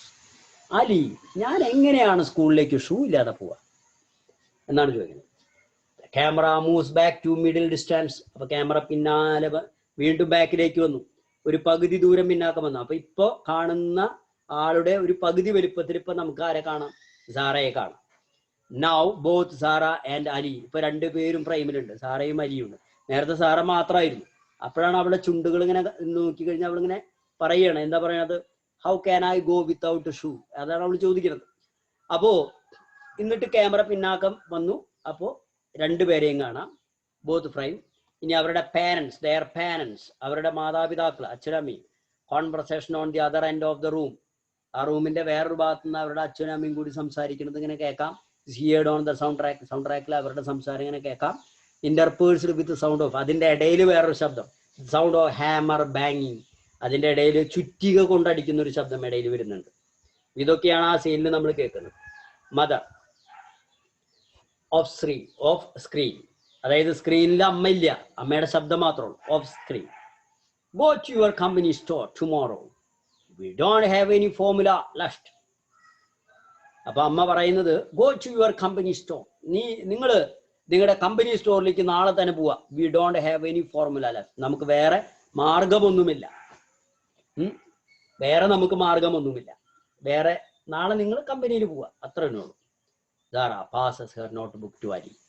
അപ്പോൾ സാറ ഇതിങ്ങനെ എഴുതിയത് ആ നോട്ട് ബുക്ക് ആർക്ക് കൊടുത്തു? അലിക്ക് കൊടുത്തു. Father off screen. അപ്പോ ഫാദറിന്റെ ശബ്ദം ഇതാ, ഡോണ്ട് വറി, പേടിക്കേണ്ട ആവശ്യമൊന്നുമില്ല നീ. അപ്പൊ ഫാദർ ഓഫ് സ്ക്രീൻ.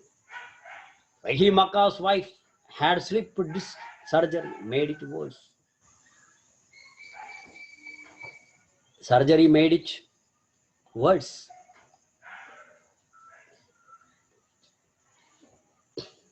അപ്പോ alternate close-ups of Ali and Sarah listening to their parents' conversation and looking at each other. അപ്പോൾ ഇവിടെ സംസാരം ഇതാണ്. ഫാദർ സ്ക്രീനിലില്ല. റഹീം അക്കാസ് വൈഫ്, റഹീം അക്കയുടെ ഭാര്യ ഉണ്ടല്ലോ, അവര് ഈ പറഞ്ഞ പോലെ ഡിസ്ക് തെറ്റി. എന്നിട്ട് അവരെന്ത് ചെയ്തു? സർജറി നടത്തി. Made it worse. സർജറി നടത്തിയപ്പോൾ അതെന്തായി? കൂടുതൽ കുഴപ്പമായി എന്നാ പറയണത്. അപ്പൊ എന്തോ ഒരു കാര്യം അവരിങ്ങനെ സംസാരിച്ചുകൊണ്ടിരിക്കുക. ഇനി ഇതാ കട്ടിച്ചു വീണ്ടും. അപ്പൊ ആ സമയത്ത് ഇവിടെ അലിയും സൈറയും അവരുടെ അച്ഛനും അമ്മയും പറയണത് ഇങ്ങനെ ശ്രദ്ധിച്ചുകൊണ്ടിരിക്കുന്നതായിട്ടുള്ള ഒരു ക്ലോസപ്പാണ്. കട്ടിച്ചു. Middle distance shot, mother lying on the bed. ഇതാ ഈ സീനാണ് ഈ പറയുന്നത് കേട്ടാ. രണ്ട് സീൻ. ഒരു സീൻ ഇതാ അമ്മ ഇങ്ങനെ കിടക്കുന്നു, അച്ഛൻ ഇതാ അടുത്തിരിക്കുന്നു. ഇതേ ഇപ്പൊ വേറൊരു സീനിൽ അച്ഛൻ മാത്രം. എന്താണ്? Middle distance shot of mother lying on a bed towards the left of the frame. ഫ്രെയിമിന്റെ ഇടത്തെ ഭാഗത്ത് അമ്മ കിടക്കുന്നു. Leaning back against two propped up pillows. രണ്ട് തലയണകൾ ഇങ്ങനെ കുത്തി നിർത്തിയിട്ട് അതുമേ ചാരിയിട്ടാണ് അമ്മ കിടക്കുന്നത്. Father is sitting on a chair. അച്ഛനോ ഒരു ചെയർമിരിക്കുന്നു. Beyond the bed near the wall. അദ്ദേഹം ഈ ബെഡിന്റെ അടുത്ത് തന്നെ ചുമരിനോട് ചാരിയിട്ടാണ് അദ്ദേഹം ഇരിക്കുന്നത്. Chopping wood and flint with hammer on a block. അതുമേ മരത്തിന്റെ പലകകൾ വെച്ചിട്ട് ചുറ്റിയെ കൊണ്ട് ഇങ്ങനെ അടിക്കുകയാണ്. ഓൺ എ ബ്ലോക്ക്, ഒരു ഇതും അടിക്കണം, കഷ്ണത്തും ഇങ്ങനെ അടിക്കുക. Behind him are two ledges on which are seen some vessels and clothes. അപ്പോ അതിന്റെ പുറകിൽ ഇതാ നോക്കിക്കഴിഞ്ഞാൽ തന്നെ കാണാം. ഇത് കണ്ടില്ലേ? കുറച്ച് പാത്രങ്ങളും വസ്ത്രങ്ങളൊക്കെ ഇങ്ങനെ തൂങ്ങിക്കിടക്കുന്ന കണ്ട. കുറച്ച് പാത്രങ്ങളൊക്കെ ഇങ്ങനെ ഒരു ഗ്യാപ്പിൽ ഇങ്ങനെ വെച്ചേർക്കാണ്. ടു ലെഡ്ജസ്, രണ്ട് ഭാഗത്ത് ഇങ്ങനെ രണ്ട് കൊളുത്തുകൾ ഇങ്ങനെ ഇട്ടിട്ട് തൂക്കിയിട്ട് ഇറക്കാം. Father you should learn to live with it. അപ്പൊ അച്ഛൻ അമ്മയോട് പറയണത് എന്താ? നീ ഇതുമായിട്ട് ജീവിക്കാൻ പഠിക്ക്, ശീലാക്ക്. അപ്പൊ കാര്യം എന്താണെന്ന് ഞാൻ പറയാതെ തന്നെ മനസ്സിലായിണ്ടാവും. എന്തുട്ടാ? എന്താണ് ഇവിടെ സംഭവം? അമ്മയ്ക്ക് എന്താ പറ്റിയുണ്ടാവുക? ഒന്നാലോചിച്ചെങ്കിൽ നിങ്ങളുടെ കുരുട്ടൊക്കെ ഒന്നിട്ട് വർക്ക് ചെയ്യട്ടെ. ഡിസ്ക് തെറ്റിയിട്ട് അമ്മ കിടക്കുകയാണ്. അപ്പൊ അമ്മ ഡോക്ടറെ കാണണം, സർജറി ചെയ്യണം, മരുന്ന് കഴിക്കണം എന്നൊക്കെ പറയുമ്പോ അച്ഛൻ പറയണത് എന്താ? മറ്റേ ആളുടെ ഭാര്യ സർജറി നടത്തിയിട്ട് ഇപ്പൊ ആകെ കുഴപ്പത്തിലാ, അപ്പൊ നമുക്ക് സർജറി നടത്തണ്ട, നീ ഡിസ്ക് തെറ്റിയതല്ല, തെറ്റിയ ഡിസ്കും വെച്ചിട്ട് അങ്ങോട്ട് ശീലാക്ക് എന്ന് പറയാണ്. അതാണ് പറഞ്ഞത്. അപ്പൊ കട്ടിച്ചു വീണ്ടും.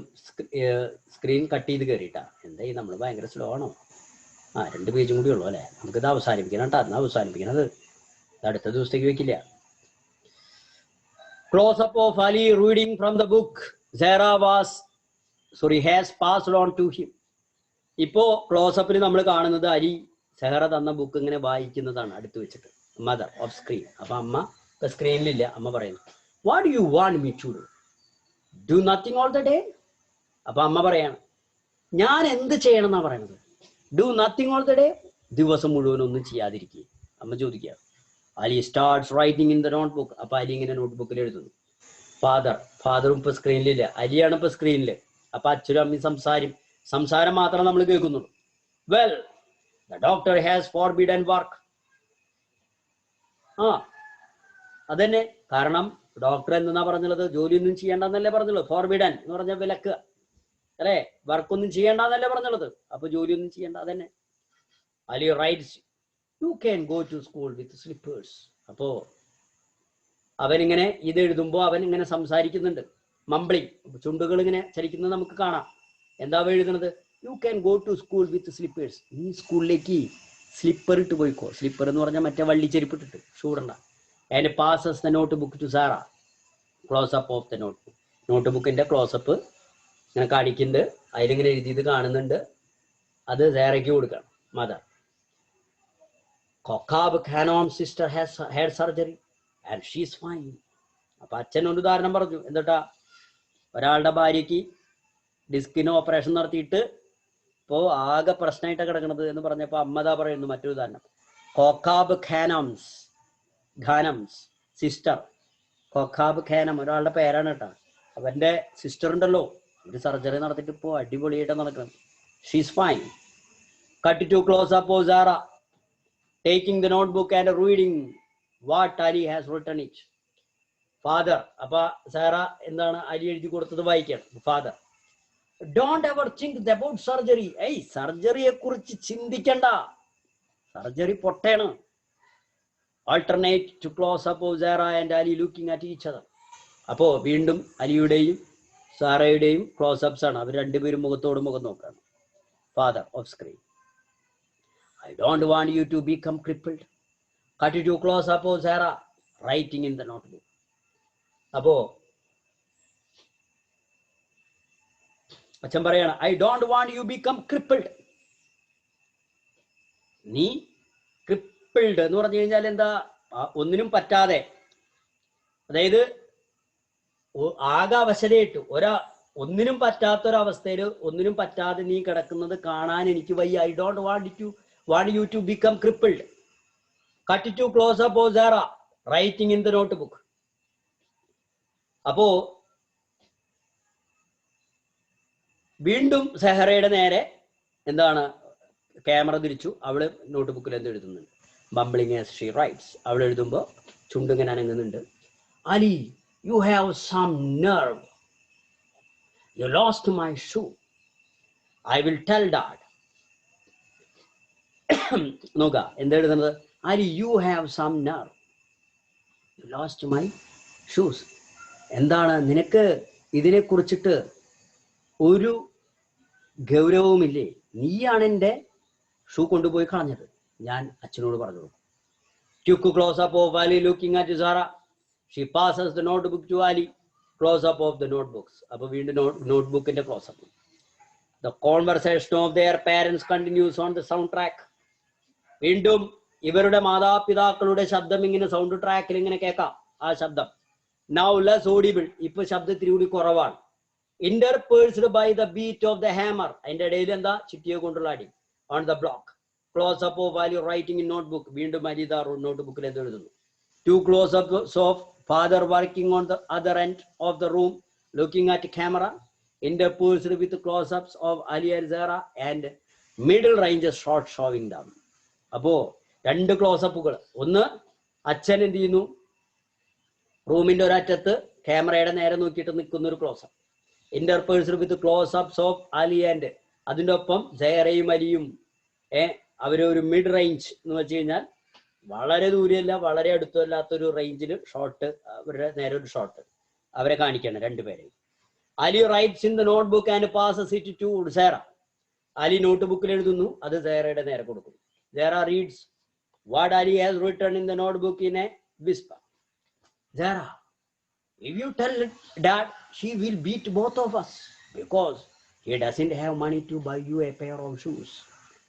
എന്താ ഷെയർ വായിച്ചു? അലി എഴുതി കൊടുത്തത് എന്താണെന്ന് അല്ലേ? ഷെയർ വായിക്കണത് എങ്ങനെയാ? വളരെ രഹസ്യമായിട്ടാണ് വായിക്കുന്നത്, ശബ്ദം കേൾക്കാത്ത വിധത്തിൽ. അതാണ് നോട്ട് ബുക്കിനെ വിസ്പർ. ജെറ എന്തായാലും എഴുതിയത്? ഇഫ് യു ടെൽ ഡാഡ്, നീ അച്ഛനോട് പറഞ്ഞാൽ എന്താ സംഭവിക്കാന്ന് അറിയോ? She will beat both of us. അവൻ നമ്മളെ രണ്ടുപേരെയും തല്ലും. ബിക്കോസ്, കാരണം he doesn't have money to buy you a pair of shoes. നിനക്കൊരു ജോഡി ഷൂ വാങ്ങിക്കാനുള്ള പണം അവന്റെ കയ്യിലില്ല. അതാണ് കാരണം. Zara writes, then what should I do in the notebook and passes it to Ali. Ali writes, you can wear my sneakers and passes the notebook back. അപ്പൊ സേറ പറയാണ്, അങ്ങനെയാണെങ്കിൽ പിന്നെ then what should I do? ഞാൻ എന്ത് ചെയ്യണം? In the notebook he passes it to Ali. നോട്ട്ബുക്കിൽ എഴുതിയിട്ട് കൊടുക്കുകയാണ്. അരി റൈറ്റ്സ്. അപ്പൊ അരി എഴുതി, you can wear my sneakers, നിനക്ക് എൻ്റെ സ്നീക്കേഴ്സ് ഇടാം. And passes the notebook back. അതായത് അരിയുടെ ചെരുപ്പ്, അരിയുടെ ഷൂ ഇടാം, നീ അതിട്ടോ എന്ന് പറയണം. എന്നിട്ട് നോട്ട് ബുക്ക് കൊടുത്തു. Sara writes, I will wear them when you are back from school. Okay, എന്ത് ചെയ്യാം, ഞാനത് ഇട്ടോളാം. When you are back from school, നീ സ്കൂളിൽ നിന്ന് വരുമ്പോൾ ഞാനത് ഇട്ടോളാം. During the passing of the notebooks back and forth only the notebook in close up and hands are visible in the frame. അപ്പോ ഈ നോട്ട് ബുക്കിൽ അങ്ങോട്ട് കൊടുക്കുന്നു, ഇങ്ങോട്ട് വാങ്ങുന്നു, അങ്ങോട്ട് കൊടുക്കുന്നു, ഇങ്ങോട്ട് വാങ്ങുന്നു, അല്ലേ? ബാക്ക് ആൻഡ് ഫോർത്ത്, പിന്നാക്കം മുന്നോക്കായിട്ട് നോട്ട് ബുക്ക് ഇങ്ങനെ കൊടുത്തോണ്ടിരിക്കുക. അപ്പൊ notebook only the notebook in close up, ക്ലോസ് അപ്പിൽ നോട്ട് ബുക്ക് മാത്രമേ ഉള്ളൂ. Are visible in the frame, അത് മാത്രം നമുക്ക് സ്ക്രീനിൽ ഇങ്ങനെ കാണാം. Close up of Sara writing, stub of her pencil break, Ali puts her pencil on the notebooks for her to write. Zehra does not take the pencil. Close-ups of pencil lying on the notebook. അപ്പോൾ close-up of Zehra writing, അതിനെ സെഹറ പിന്നെ എഴുതുന്നതിന്റെ close-up ആണ് കാണുന്നത്. The stub of her pencil break, അങ്ങനെ അവളിങ്ങനെ എഴുതുമ്പോൾ പെട്ടെന്ന് pencil അങ്ങോട്ട് ഒടിയാണ്. Ali put his pencil on the notebook for her to write. അപ്പൊ അലി എന്ത് ചെയ്തു, ഉടനെ തന്നെ അവന്റെ പെൻസിൽ എടുത്തിട്ട് എന്ത് ചെയ്തു, ആർക്ക് കൊടുത്തു? സെഹറയ്ക്ക് കൊടുത്തു. എന്താണ്, എഴുതാനായിട്ട് കൊടുത്തു. Zahra does not take the pencil, Zahra pencil എടുക്കുന്നില്ല. Close up of pencil lying on the notebook, ആ പെൻസിൽ ഇങ്ങനെ നോട്ട് ബുക്കിൽ കിടക്കുന്നതിന്റെ ക്ലോസപ്പ് ആണ് ഇപ്പൊ കാണുന്നത്. കണ്ടാ, അങ്ങനെ വെച്ചിട്ട് ആ ഷോട്ട് അവിടെ അവസാനിച്ചു. എങ്ങനെയുണ്ട് സിനിമ?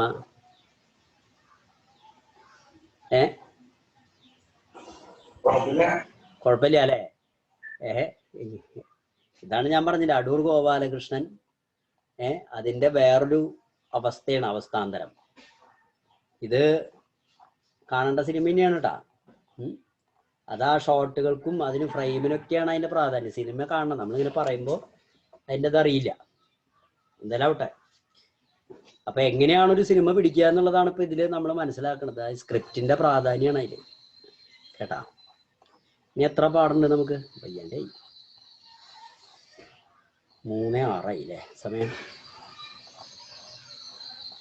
ഒരു കവിത ഉണ്ട്. പിന്നെന്താ, നമ്മളിനി ഈ ടെക്സ്റ്റ് ബുക്കിലത്തെ വർക്കിലേക്ക് നമ്മൾ പോണില്ല കേട്ടോ. നമ്മുടെ ക്വസ്റ്റ്യൻ പേപ്പറിലത്തെ വർക്കിലേക്ക് പോവാട്ടോ നമുക്ക്. അതല്ലേ നല്ലത്. ടെക്സ്റ്റ് ബുക്ക് സ്കൂളിൽ ടീച്ചർ പറഞ്ഞു തരുമ്പോൾ നിങ്ങൾ പഠിക്കണം.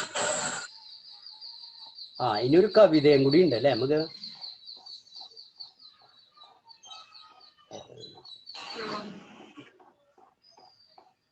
ഓക്കെ,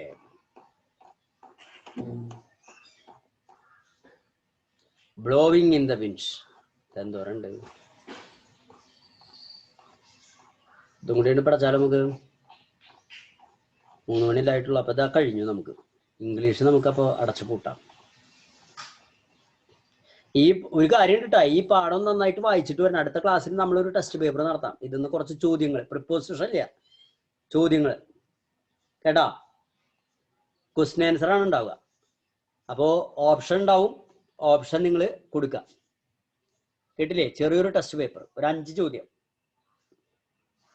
ഓക്കെ, തയ്യാറാവില്ലേ നിങ്ങള്? അപ്പൊ എന്നാ അടുത്ത ബ്ലോവിങ് ഇൻ ദ വിൻഡ്. ശരിക്കും എന്താണ് വിൻഡ് എന്ന് പറഞ്ഞാൽ? എന്താ? കാറ്റ്. ബ്ലോവിൻ എന്നാണ് പറയുന്നത്. ബ്ലോവിൻ, വീശ, കാറ്റ് വീശ. കാറ്റ് വീശ. അപ്പോ കാറ്റ് ശരിക്കും ബ്ലോവിൻ എന്ന് പറഞ്ഞാൽ ഊതുക എന്നുള്ള അർത്ഥമുണ്ട്. നമ്മൾ ബ്ലോ ചെയ്യാന്ന് പറയും. അപ്പോ കാറ്റ് വീശുക, കാറ്റ് ഊതുക. അങ്ങനെ കാറ്റ് ഊതുന്ന സമയത്ത്, അല്ലെങ്കിൽ കാറ്റ് വീശുന്ന സമയത്ത്, അതാണ് ഈ കവിതയുടെ ആ വാക്ക് നമ്മൾ പറഞ്ഞാൽ നമ്മൾ മനസ്സിലാക്കുക. നോക്കാം.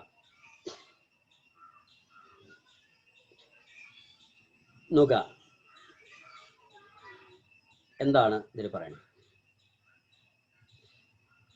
ഇത് എഴുതിയ ആള് ആരാ? ബോബ് ഡെയ്ലാൻ എന്ന് പറയുന്ന ആളാണ്. അദ്ദേഹം ബോബ് ഡൈലാൻ അല്ലെങ്കിൽ ബോബ് ഡിലൻ എന്ന് കൊടുത്തിട്ടുണ്ട്. അദ്ദേഹത്തിന്റെ പ്രത്യേകത is an American singer, song writer, artist, writer, ഇങ്ങനെ വളരെ ഫേമസ് ആയിട്ടുള്ള ഒരാളാണ്, അമേരിക്കക്കാരനാണ്. അപ്പൊ അത് നിങ്ങൾ വായിച്ചാൽ മതി. നമ്മൾ കവിതയിലേക്ക് കിടക്കട്ടെ, അതാണ് അവസാനിപ്പിക്കണം. നമ്മൾ നോക്കൂ എന്താണ് പറയുന്നത്. Blowing in the wind. How many roads must a man walk down before you call him a man. അത് അസല് വാചക കേട്ടാ. ഹൗ നിങ്ങൾക്കുള്ളത ചോദ്യമാണത്.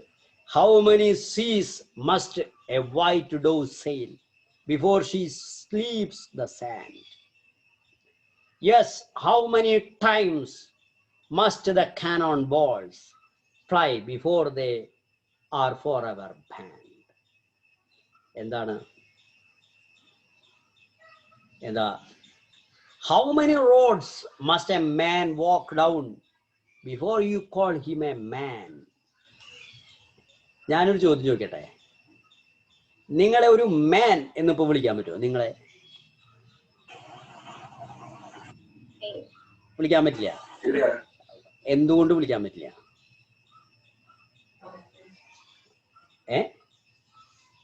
മാൻ എന്ന് വെച്ചാൽ ഇപ്പൊ നമ്മൾ പറയുന്നത് പെൺകുട്ടികളെ ആണെങ്കിൽ വുമൺ എന്ന് വിളിക്കാൻ പറ്റുമോ?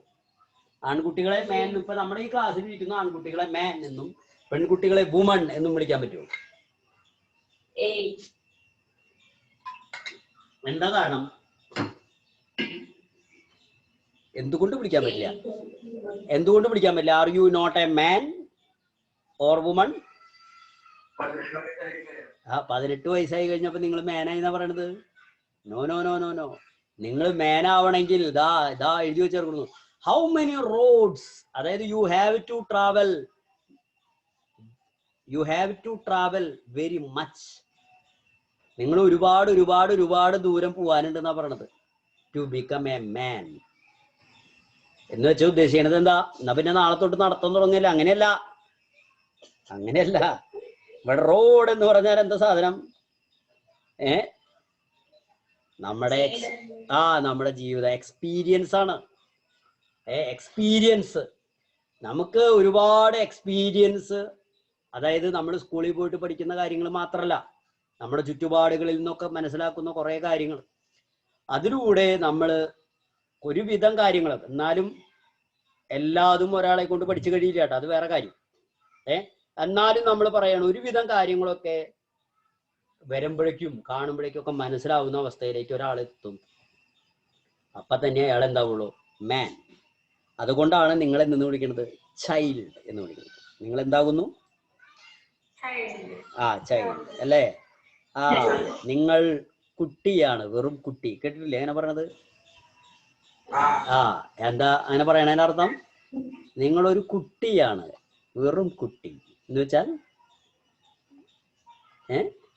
നിങ്ങൾക്കൊരു ചുക്കും അറിയില്ല, അതാണ് ആ പറഞ്ഞതിന്റെ അർത്ഥം അല്ലേ? കേട്ടിട്ടുണ്ടോ നിങ്ങൾ അങ്ങനെ പറയണത്? ആൾക്കാർ പറയണത് അവൻ എന്താ പറയാ, അവൻ കുട്ടിയല്ലേ എന്ന് പറയും. എന്ന് വെച്ചാ നമ്മളെയൊക്കെ അങ്ങനെ പറയുമ്പോ നമുക്ക് എന്താവും? നമുക്ക് അഭിമാനം തോന്നാറുണ്ടാ? നിങ്ങൾക്ക് അങ്ങനെ ആരെങ്കിലും പറയുമ്പോ? നമ്മളെല്ലാം തികഞ്ഞിങ്ങനെ ഇരിക്കുമ്പോഴാവും പറയാ.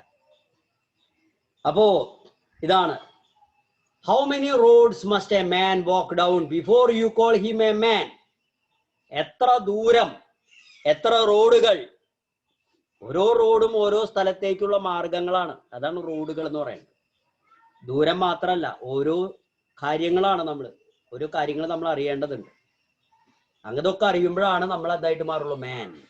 അതുപോലെ പറയുന്നു how many seas must a white dove sail before she sleeps in the sand.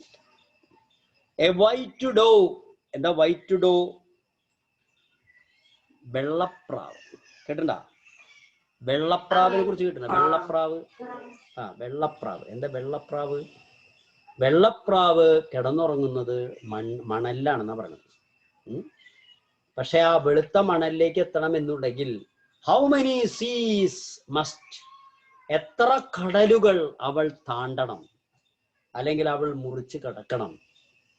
Sale എന്ന് പറഞ്ഞു കഴിഞ്ഞാൽ മറുകര കിടക്കുക, മറുകരയിലേക്ക് എത്തുക. എത്ര കടലുകൾ അവൾ താണ്ടണം. എന്തിന്? മണലിൽ ഉറങ്ങുന്നതിന് മുൻപ് എത്ര സമുദ്രങ്ങളിലൂടെ അവൾ സഞ്ചരിക്കണം. Before she sleeps in the sand.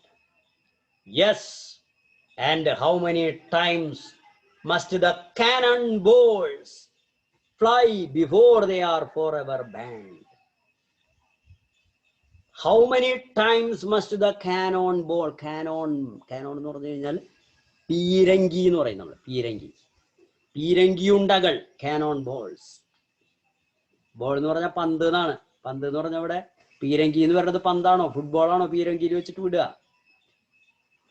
അല്ല. അപ്പോ ബോൾ എന്ന് പറഞ്ഞാൽ ഉദ്ദേശിക്കുന്നത് പന്തല്ല, എന്തുട്ടാ? പീരങ്കി ഉണ്ട. നോക്കൂ, എത്ര പീരങ്കി ഉണ്ടകൾ പറക്കണം, എത്ര തവണ പറക്കണം? Before they are never banned, forever banned. അതായത് എന്നേക്കുമായിട്ട് പീരങ്കികളെ വേണ്ട എന്ന് വെക്കുന്നതിന് മുൻപ് അവ എത്ര തവണ ഉണ്ടകളെ വർഷിക്കണം എന്നാണ് പറയുന്നത്. എത്ര തവണ ഉണ്ടകളെ വർഷിക്കണം. നമ്മള് പലപ്പോഴും ഇതൊക്കെ മനുഷ്യന്മാര് ചെയ്യുന്ന കാര്യം പറയണതുണ്ട്. അപ്പൊ ലാസ്റ്റ് പറഞ്ഞത് പല കാര്യങ്ങളും നമ്മൾ മനസ്സിലാക്കുക, അതിന്റെ ബുദ്ധിമുട്ടുകളും പോരായ്മകളും നമ്മുടെ നാടിനും നാട്ടുകാർക്കും ലോകത്തിനൊക്കെ ഉണ്ടാക്കുന്ന പ്രശ്നങ്ങളൊക്കെ നമ്മൾ മനസ്സിലാക്കുക. എന്താ അത് കുറെ തവണ നമ്മൾ ഉപയോഗിച്ചതിന് ശേഷമാണ് അതിന്റെ ബുദ്ധിമുട്ടുകളൊക്കെ നമ്മൾ മനസ്സിലാക്കുക, അല്ലേ? ആ ഒരു കാര്യം തന്നെയാണ് ഇവിടെ ഇതിലൂടെയൊക്കെ സൂചിപ്പിക്കുന്നത്. അതായത് അവസാനം പറഞ്ഞതിൽ പ്രത്യേകിച്ച് പീരങ്കിയുണ്ടകൾ എത്ര തവണ വർഷിച്ചാലാണ്. ഇപ്പൊ നമ്മള് ജപ്പാനിലൊക്കെ ബോംബിട്ടു, ഒരു തവണ ബോംബിട്ടോട് കൂടിയിട്ട് കാര്യങ്ങൾ മനസ്സിലായി. ആണവ നിയമം അല്ലേ, എല്ലാ രാജ്യങ്ങളും അറിഞ്ഞോ അറിയാതെയോ ഒക്കെ പാലിക്കുന്നുണ്ട്. എല്ലാവരും പേടിച്ചിട്ടാ പിരിക്കണത്, അല്ലേ? ഒരു യുദ്ധം ഉണ്ടായാൽ അവരെങ്ങാനും ഒരു ബോംബ് ഇങ്ങിട്ടാൽ നമ്മൾ ആരും ഉണ്ടാവില്ല. ആ പേടിയിൽ നമ്മളിരിക്കുന്നു. അതേ പേടി തന്നെ അവർക്കും ഉണ്ട്. അവരുടെ കയ്യിൽ ആണവായുധമുണ്ട്, അല്ലെ? അവരുടെ മനസ്സിൽ ഇത് തന്നെയാണ്. അവരെങ്ങാനും ഒരെണ്ണം ഇവിടെ ഇട്ടാൽ പിന്നെ നമ്മുടെ നാടില്ല. അപ്പൊ അതുകൊണ്ട് നമ്മളിങ്ങനെ ഭയന്നിരിക്കുകയാണ്. കാരണം നമ്മളത് ജപ്പാനിലെ ഹിരോഷിമയിലൊക്കെ അത് കണ്ടപ്പോ കാര്യങ്ങൾ ഏകദേശം നമുക്കൊരു ധാരണയുണ്ട്. അപ്പോ ഈ പറഞ്ഞ 3 ചോദ്യങ്ങൾക്കുള്ള ഉത്തരം എന്താ പറയുന്നു? ദ ആൻസർ, മൈ ഫ്രണ്ട്, എന്റെ സുഹൃത്തെ, അതിന്റെ ഉത്തരം ഇതാ is blowing in the wind. The answer is blowing in the wind. അല്ലേ? അതിന്റെ ഉത്തരം ഇതാ, വായുവിലുണ്ട് എന്ന് പറഞ്ഞാൽ എന്താ ഉദ്ദേശിക്കുന്നത്? ഇതിന്റെയൊക്കെ ഉത്തരം ആരെങ്കിലും നമുക്ക് പറഞ്ഞു തരേണ്ടതുണ്ടോ? ഇനി ആർക്കെങ്കിലും പറഞ്ഞു കൊടുക്കാൻ പറ്റുമോ?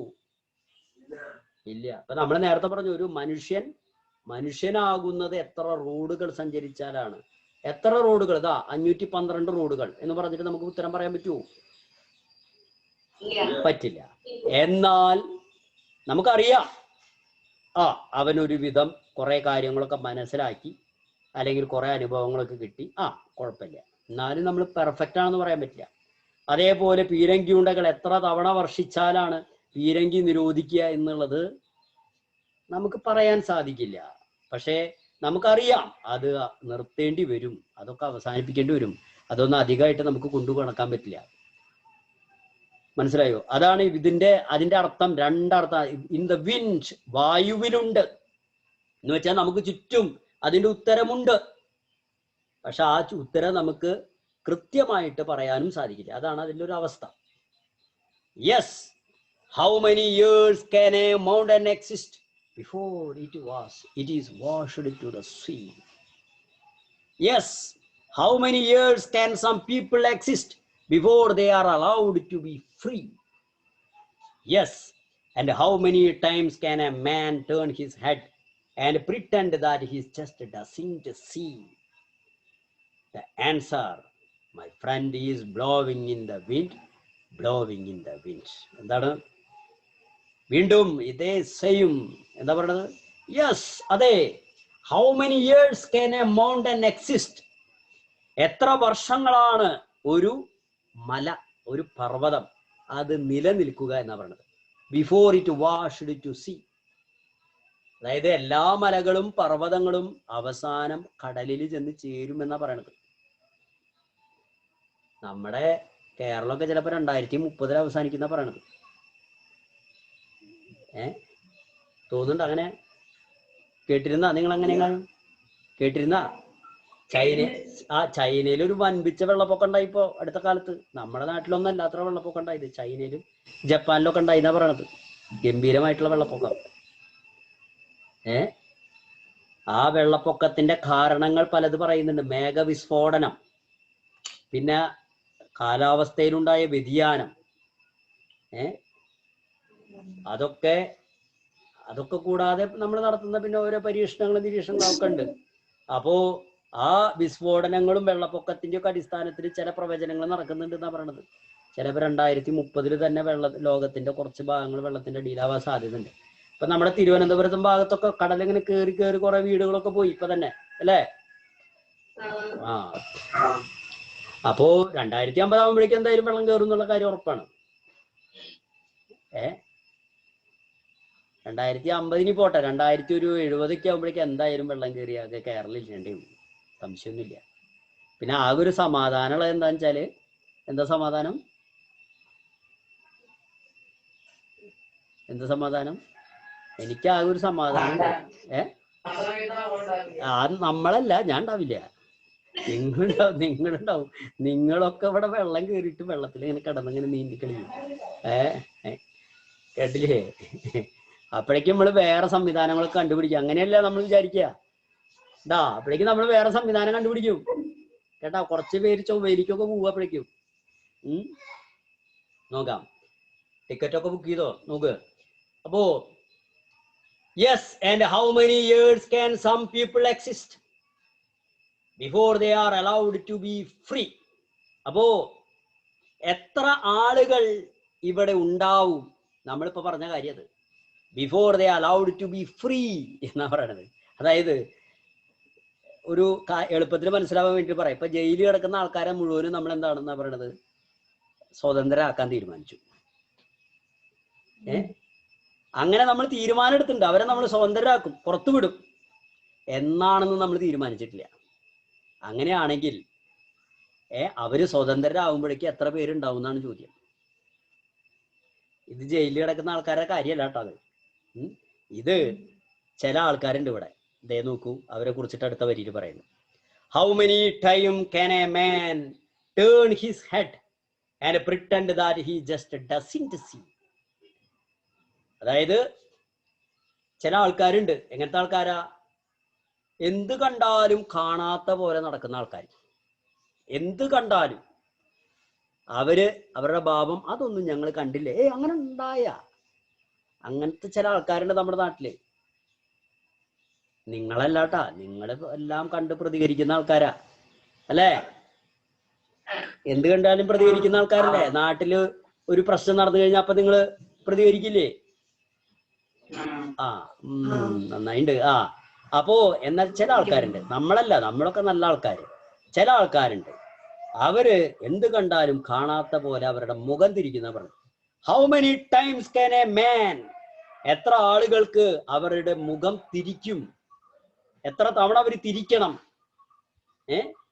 എത്ര തവണ അയാൾക്ക് തിരിക്കാൻ പറ്റും, മുഖം തിരിക്കാൻ പറ്റും? ആൻഡ് പ്രിറ്റൻഡ്, എന്നിട്ട് അവർ അഭിനയിക്കുകയാണ്, നടിക്കുകയാണ്. എന്താ? That he just doesn't see. ഞാനൊന്നും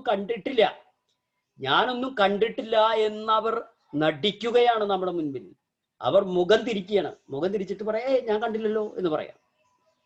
അതായത് ഇവിടെ ചില പ്രവർത്തികൾ, ചില കാര്യങ്ങൾ, അരുതാത്ത കാര്യങ്ങൾ, വേണ്ടാത്ത കാര്യങ്ങൾ, നടക്കാൻ പാടില്ലാത്ത കാര്യങ്ങൾ ഇവിടെ നടക്കുമ്പോൾ ചില ആൾക്കാര് എന്ന് വെച്ച് കഴിഞ്ഞാല് എല്ലാ ആൾക്കാരും, ചില ആൾക്കാർ എന്നല്ല, എല്ലാ ആൾക്കാരും കേട്ടാ, ചില ആൾക്കാരൊന്നും ഇല്ല, ഇതിന് എല്ലാ ആൾക്കാരും അതെ കണ്ടിട്ട് കാണാത്ത പോലെ നടക്കണ. അങ്ങനെ ഉണ്ടായോ എന്ന് പറഞ്ഞിട്ട്. ശരിക്കും പറഞ്ഞാൽ ആ ആളുകൾ എല്ലാവരും ഒരു കൂട്ടിനകത്താണ്. അവരൊക്കെ തടവിലാക്കപ്പെട്ടിരിക്കുക. തടവിലാക്കപ്പെട്ടിരിക്കുന്നത് കൊണ്ടാണ് അവർക്ക് സ്വന്തം ഒന്നും പറയാൻ പറ്റാത്തത്. കാരണം അവരെന്തെങ്കിലും പറഞ്ഞാൽ അവർക്കെതിരെ നടപടികൾ ഉണ്ടാവും, അവരെ ഇല്ലാതെയാക്കും. അല്ലെങ്കിൽ അതൊക്കെയാണ് ഇതിന്റെ വിഷയം ട്ടാ. ഇതിന്റെ ആശയം വന്നു ചേരണത് അതിലൊക്കെയാണ്. അവർക്കെതിരെ അവരെ ഇല്ലാതെയാക്കുന്ന ആൾക്കാർ വേറുണ്ട് ഇവിടെ. നമുക്ക് അവരെ അധികാരികൾ എന്ന് പറയാം, അധികാരവർഗം എന്ന് പറയാം. അല്ലെങ്കിൽ അവരെ നമ്മൾക്ക് വേണമെങ്കിൽ പറയാം സാമ്രാജ്യത്വവാദികൾ, കുത്തക മുതലാളിമാർ എന്നൊക്കെ വേണമെങ്കിൽ പറയാം. കേട്ടാ? മനസ്സിലായി? നമ്മളല്ലാട്ടോ അതൊന്നും. കേട്ടാ? അപ്പോ അങ്ങനെയുള്ള ആളുകളുണ്ട്. അപ്പോ അവരെ പേടിച്ചിട്ട് ഇവരും മിണ്ടാണ്ടിരിക്കുക. അങ്ങനെയുള്ള ആൾക്കാരെ പറയാം ഹൗ മെനി ഇയേഴ്സ് ക്യാൻ. അപ്പൊ എത്ര ആളുകൾ എടുക്കും? Some people exist. Can some people exist. എത്ര നാളുകൾ ആളുകൾക്ക് ഇങ്ങനെ തുടരാൻ സാധിക്കും? അതായത് അവർക്ക് ജീവൻ തന്നെ ഉണ്ടാകും. Before they allowed to be free. അതായത് അവരാ കൂട്ടിൽ നിന്ന്, ആ തടവിൽ നിന്ന് മോചിതരായിട്ട് പുറത്തേക്ക് വന്നിട്ട് അവർ സത്യം പറയാൻ തയ്യാറാവുന്ന സമയം, ആ സമയം അല്ലേ, ആ സമയം വരെ അവരെ ഉണ്ടാവൂ എന്നാണ് ചോദ്യം. ആ സമയം വരെ അവർക്ക് നിലനിൽക്കാൻ സാധിക്കുമോ? അങ്ങനെ സാധിക്കുകയാണെങ്കിൽ എത്ര നാൾ അവർക്ക് അങ്ങനെ പിടിച്ചു നിൽക്കാൻ സാധിക്കും ജീവനോടെ? അല്ലെങ്കിൽ ആ ധൈര്യം വരാനായിട്ട് അവർക്ക് എത്ര നാൾ അവർക്ക് നിൽക്കാൻ സാധിക്കും, നിലനിൽക്കാൻ സാധിക്കും എന്നാ പറയണത്. മനസ്സിലായോ? ഇനി അത് തന്നെ വേറെ തരത്തിൽ പറഞ്ഞെടുക്കുകയാണ്. ഇപ്പൊ ഈ വരിയിൽ, പിന്നത്തെ വരിയിൽ എന്താ? എത്ര തവണ, അതായത് അതേ കാര്യം തന്നെ, എത്ര തവണ ഒരാൾക്ക് സത്യത്തിന്റെ നേരെ മുഖം തിരിക്കാൻ പറ്റും? ഞാനൊന്നും കണ്ടിട്ടില്ല, ഞാനൊന്നും അറിഞ്ഞില്ല എന്ന മട്ടിൽ ഒരാൾക്ക് എങ്ങനെ മുഖം തിരിക്കാൻ സാധിക്കും? അവിടെയും ഉത്തരം ഇതാ. ഇതിന്റെ ഒക്കെ ഉത്തരം എവിടെ ഉണ്ടെന്നാ പറയണത്? വിൻഡ്. കടാ, ആൻസർ മൈ ഫ്രണ്ട്. എന്റെ കൂട്ടുകാരാ, നീ ഇത് ആരോടും ചോദിക്കണ്ട. In the winds. ചോദ്യത നിന്റെ തൊട്ടടുത്ത് തന്നെ ഉണ്ട്, ഉത്തരം നിന്റെ തൊട്ടടുത്ത് തന്നെ ഉണ്ട്. Blowing in the winds. Answer ഇതാ, ശക്തമായിട്ട് കാറ്റിലൂടെ എന്നോട് അതിന് ഉത്തരം പറയുന്നുണ്ട്. പക്ഷെ നീ അത് കേൾക്കാത്ത പോലെ ഇരിക്കുകയാണെന്ന് മാത്രം. വീണ്ടും ലാസ്റ്റ് തോന്നുന്നുണ്ട്, ഇതുകൊണ്ട് ഞാൻ പറഞ്ഞ അവസാനിപ്പിക്കാം. Yes. And how many times must a man look up before he can see the sky? Yes. How many years must one man have before he can hear the people cry? Yes. And how many death will it take till he knows that too many people have died? വീണ്ടും ഒരു 3 ചോദ്യങ്ങൾ. How many times must a man look up before he can the see? എത്ര പ്രാവശ്യം ഒരാൾ മുഖം ഉയർത്തിയാലാണ് അവന് ആകാശം കാണാൻ കഴിയുക എന്നാ പറയുന്നത്. ഇതിനൊക്കെ ദ്വയാർത്ഥാട്ടോ, ഡബിൾ മീനിങ് ആണ് ഇതൊക്കെ. ഹൗ മെനി ടൈംസ്, എത്ര തവണ, must a man look up, എത്ര തവണ ഒരാൾ മുകളിലോട്ട് നോക്കണം. Before he can see the sky എന്ന് വെച്ചാൽ ആകാശം കാണുന്നതിന് മുൻപ് എന്ന് പറഞ്ഞാൽ എത്ര തവണ നോക്കിയാൽ അവന് ആകാശം കാണാം എന്നാണ് അതിന്റെ അർത്ഥം. മനസ്സിലായോ? ചുരുക്കം പറഞ്ഞാൽ ചില ആളുകൾ ഞാൻ നേരത്തെ പറഞ്ഞ പോലെ തടവിലാണ്. അവർ എത്ര തവണ നോക്കിയാലും അവർക്ക് ആകാശം കാണാൻ പറ്റില്ല, പുറം കാണാൻ പറ്റില്ല. ആ തടവ് എന്ന് പറഞ്ഞാൽ 2 തരത്തിലാവാം. അവർക്ക് സ്വാതന്ത്ര്യമില്ല, അതാണ് ആ തടവ് എന്ന് പറഞ്ഞത്. നമ്മളിങ്ങനെ നടക്കുന്നുണ്ട്, റോട്ടിൽ കൂടിയും പാടത്തു കൂടിയും ടൗണിൽ കൂടിയും ഒക്കെ നടക്കുന്നുണ്ട്. പക്ഷെ യഥാർത്ഥത്തിൽ നമുക്ക് സ്വാതന്ത്ര്യമുണ്ടോ? ഇല്ലത്രേ. അതന്നെയാണ് ഇവിടുത്തെ വിഷയം. അപ്പോ അതുകൊണ്ട് തന്നെ നമ്മൾ ആകാശം കാണുന്നില്ല, ആകാശം കാണാൻ പറ്റുന്നില്ല എന്ന് പറഞ്ഞാൽ അതിന്റെ അർത്ഥം സ്വാതന്ത്ര്യമില്ല എന്നാണ്. കേൾക്കണ്ട? എത്ര നാളെ ആകാശം കാണാതെ കഴിയുക എന്ന് ഒരാൾ പറഞ്ഞാൽ അതിന്റെ അർത്ഥം അയാളെ കൂട്ടിൽ പിടിച്ചിട്ടിരിക്കുന്നു എന്നാണ് അതിന്റെ അർത്ഥം. സ്വാതന്ത്ര്യം ഇല്ലാത്ത ആൾക്കാരെയാണ് സൂചിപ്പിക്കുന്നത്. എത്ര തവണ നോക്കിയാൽ, അതായത് എത്ര നാൾ ഇയാൾ ഇങ്ങനെ കിടക്കണം, ഇയാൾക്കൊന്ന് സ്വാതന്ത്ര്യം കിട്ടാൻ. അപ്പൊ അവിടെ നമ്മൾ നോക്കുമ്പോൾ നമുക്ക് ഇതേ കാണണ്ടല്ലോ ആകാശം, അങ്ങനെയല്ല, അതല്ല ഇവിടെ ഉദ്ദേശിക്കുന്നത്. ഇതൊന്നും അല്ലാത്തൊരാകാശം എന്ന് വെച്ചാൽ നമ്മുടെ ചുറ്റുപാടും പല കാര്യങ്ങളും നടക്കുന്നു, നല്ലതല്ലാത്ത കാര്യങ്ങൾ നടക്കുന്നു. പക്ഷെ നമുക്കൊന്നും ചെയ്യാൻ സാധിക്കുന്നില്ല. നമ്മൾ നിർവികാരമായിട്ട് അത് കണ്ടു നിൽക്കേണ്ടി വരുന്നു. മനസ്സിലായോ? കാരണം നമ്മളെ ഒരു ചങ്ങല കൊണ്ട് ബന്ധിച്ചിരിക്കുകയാണ്. നമ്മുടെ കയ്യും കാലും ഇങ്ങനെ കെട്ടിയിട്ടിറക്കുകയാണ്.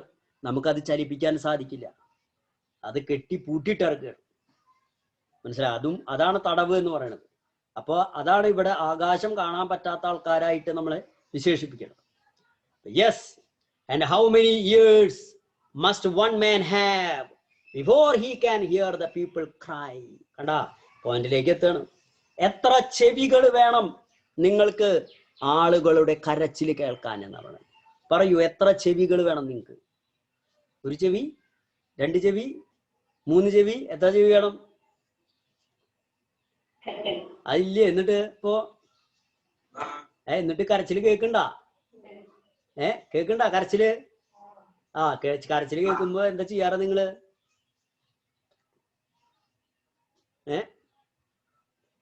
ആൾക്കാര് നിങ്ങളൊപ്പം കരയില്ലേ? അയ്യോ, അതിനിപ്പോ നിങ്ങളത് കേട്ടിട്ട് കാര്യമില്ല. നിങ്ങൾ ആ കരച്ചില് കേട്ടിട്ട് ആ കരച്ചില് മാറ്റാൻ നിങ്ങളെ കൊണ്ട് ചെയ്യോ? വല്ലതും സാധിക്കുവോ? സമാധാനിപ്പിക്കുക എന്നു പറഞ്ഞിട്ട് വിശന്ന് മരിക്കാൻ കിടക്കണ ഒരാളെ സമാധാനിപ്പിക്കടാ, കുഴപ്പമില്ലടാ, ഭക്ഷണം കിട്ടൂടാ എന്ന് പറഞ്ഞിങ്ങനെ സമാധാനിപ്പിച്ച ശരിയാവോ? ഭക്ഷണം കൊടുക്കും. ശരി, അതെ, ഭക്ഷണം കൊടുക്കണം, അതാണ് അതിന്റെ സംഗതി. പക്ഷെ ഇവിടെ ഭക്ഷണം എന്നല്ല വിഷയം. ചില ആളുകൾക്ക് ഇതൊക്കെ നമ്മൾ പറയണത് പൊളിറ്റിക്സ് വരുന്ന സാധനങ്ങളാണ് ഇതൊക്കെ കേട്ടാ. ഇപ്പൊ ഇവിടെ നമ്മുടെ ചുറ്റുപാടും കാണുന്ന പല കാര്യങ്ങളും ഭയങ്കരമായിട്ടുള്ള രീതിയിൽ അനീതികൾ കാണുകയാണ്. നമ്മുടെ നാട്ടിലത്തെ കാര്യമല്ല, ലോകത്തിന്റെ മൊത്തം കാര്യമാണ് ഈ പറയണത്. ആ അനീതികൾ കാണുമ്പോൾ അതിൽ കുറെ ആളുകൾ കഷ്ടപ്പെടുന്നു. ചില ആളുകൾക്ക് എന്ത് കിട്ടുന്നില്ല? ആ നീതി കിട്ടുന്നില്ല, ന്യായം നടപ്പാകുന്നില്ല, അങ്ങനത്തെ അവസ്ഥകൾ ഉണ്ടാകുന്നു. അത് കണ്ടു നിൽക്കുന്ന ആളുകള് ശരിക്കും പറഞ്ഞു കഴിഞ്ഞാൽ, ഇപ്പൊ ഞാൻ നേരത്തെ നിങ്ങളോട് ചോദിച്ചു, നിങ്ങൾ കരച്ചിൽ കേൾക്കുന്നില്ലേ? അപ്പോ നിങ്ങൾ പറഞ്ഞു ഉത്തരം കേൾക്കുന്നുണ്ട് എന്ന് പറഞ്ഞു. പക്ഷേ ഞാൻ പറയുകയാണെങ്കിൽ നിങ്ങൾ കേൾക്കുന്നില്ല എന്നാ പറയുള്ളൂ. കാരണം അതായത് അത് ഇവിടെ അതാ പറയണത്, കേൾക്കുന്നില്ല. കാരണം കേട്ടിരുന്നു എങ്കിൽ നമ്മൾ അവരെ സഹായിച്ചേനെ, അതാണ് അതിന്റെ അർത്ഥം. അവന്റെ കരച്ചിൽ ഞാൻ കേട്ടു എന്ന് പറഞ്ഞാൽ എന്താ അതിന്റെ അർത്ഥം? ഒരാളുടെ കരച്ചിൽ, അവന്റെ കരച്ചിൽ ഞാൻ കേട്ടു എന്ന് പറഞ്ഞാൽ അതിന്റെ അർത്ഥം എന്താ? അതിന്റെ അർത്ഥം വ്യത്യാസമുണ്ട്. കരച്ചിൽ കേട്ടിട്ട് ഞാൻ ആസ്വദിച്ചു എന്നല്ല. ഇപ്പൊ യേശുദാസിന്റെ പാട്ട് ഞാൻ കേട്ടു എന്ന് പറയുന്നത് പോലെയല്ല ഒരാളുടെ കരച്ചിൽ ഞാൻ കേട്ടു എന്ന് പറഞ്ഞാൽ. എന്താ രണ്ടും തമ്മിലുള്ള വ്യത്യാസം? പറയില്ലേ? എന്റെ വിളി ദൈവം കേട്ടു എന്ന് പറഞ്ഞാൽ എന്താ അർത്ഥം? പ്രാർത്ഥിച്ചത് ദൈവം കേട്ടു എന്ന് പറഞ്ഞാൽ നമ്മളിങ്ങനെ പ്രാർത്ഥിക്കുമ്പോ ദൈവം ഇരുന്ന് കുഴപ്പമില്ലട്ടാ, ശരിട്ടാ, കേട്ടിട്ടാ, ഓക്കെ ട്ടാ, കേട്ടു അങ്ങനെ പറഞ്ഞതാണോ? അതാണോ കേട്ടു എന്ന് പറഞ്ഞ അർത്ഥം? നമ്മള് പ്രാർത്ഥിച്ചപ്പോ നമ്മൾ എന്തിനു വേണ്ടിയിട്ടാണോ പ്രാർത്ഥിച്ചത് അത് ദൈവം നമുക്ക് സാധിച്ചു തന്നു, അതല്ല അതിന്റെ അർത്ഥം. കേട്ടു എന്ന് പറഞ്ഞാൽ അതിന്റെ അർത്ഥം അതാണ്. കേട്ടു എന്ന് പറഞ്ഞാൽ എന്താ അതിന്റെ അർത്ഥം? നമ്മള് എന്താണോ ചോദിച്ചത് അത് തന്നു അല്ലേ? നമ്മള് വീട്ടിൽ തന്നെ പറയാറില്ലേ, ഞാൻ പറഞ്ഞത് ആള് കേട്ടില്ല എന്ന് പറയും. എന്താ അതിന്റെ അർത്ഥം? അയാൾക്ക് ചെവിയില്ല എന്നാണോ അതിന്റെ അർത്ഥം? എന്താ പിന്നെന്താ? ഞാൻ പറഞ്ഞത് അവള് കേട്ടില്ല, കണ്ടാ, അനുഭവിച്ചോ എന്ന് പറയാണ്. എന്താ അതിന്റെ അർത്ഥം? അനുസരിച്ചില്ല. അതാണ് കേട്ടു എന്ന് പറഞ്ഞാൽ. അതേപോലെ കരച്ചില് കേട്ടു എന്ന് പറഞ്ഞാൽ അതിന്റെ അർത്ഥം എന്താ? അവൻ ഒരു വിഷമത്തിൽ കിടക്കായിരുന്നു, ആ വിഷമം നമ്മൾ മനസ്സിലാക്കി അത് നമ്മൾ പരിഹരിച്ചു, അതാണ് കേട്ടു എന്ന് പറഞ്ഞ അർത്ഥം. സഹായിച്ചു.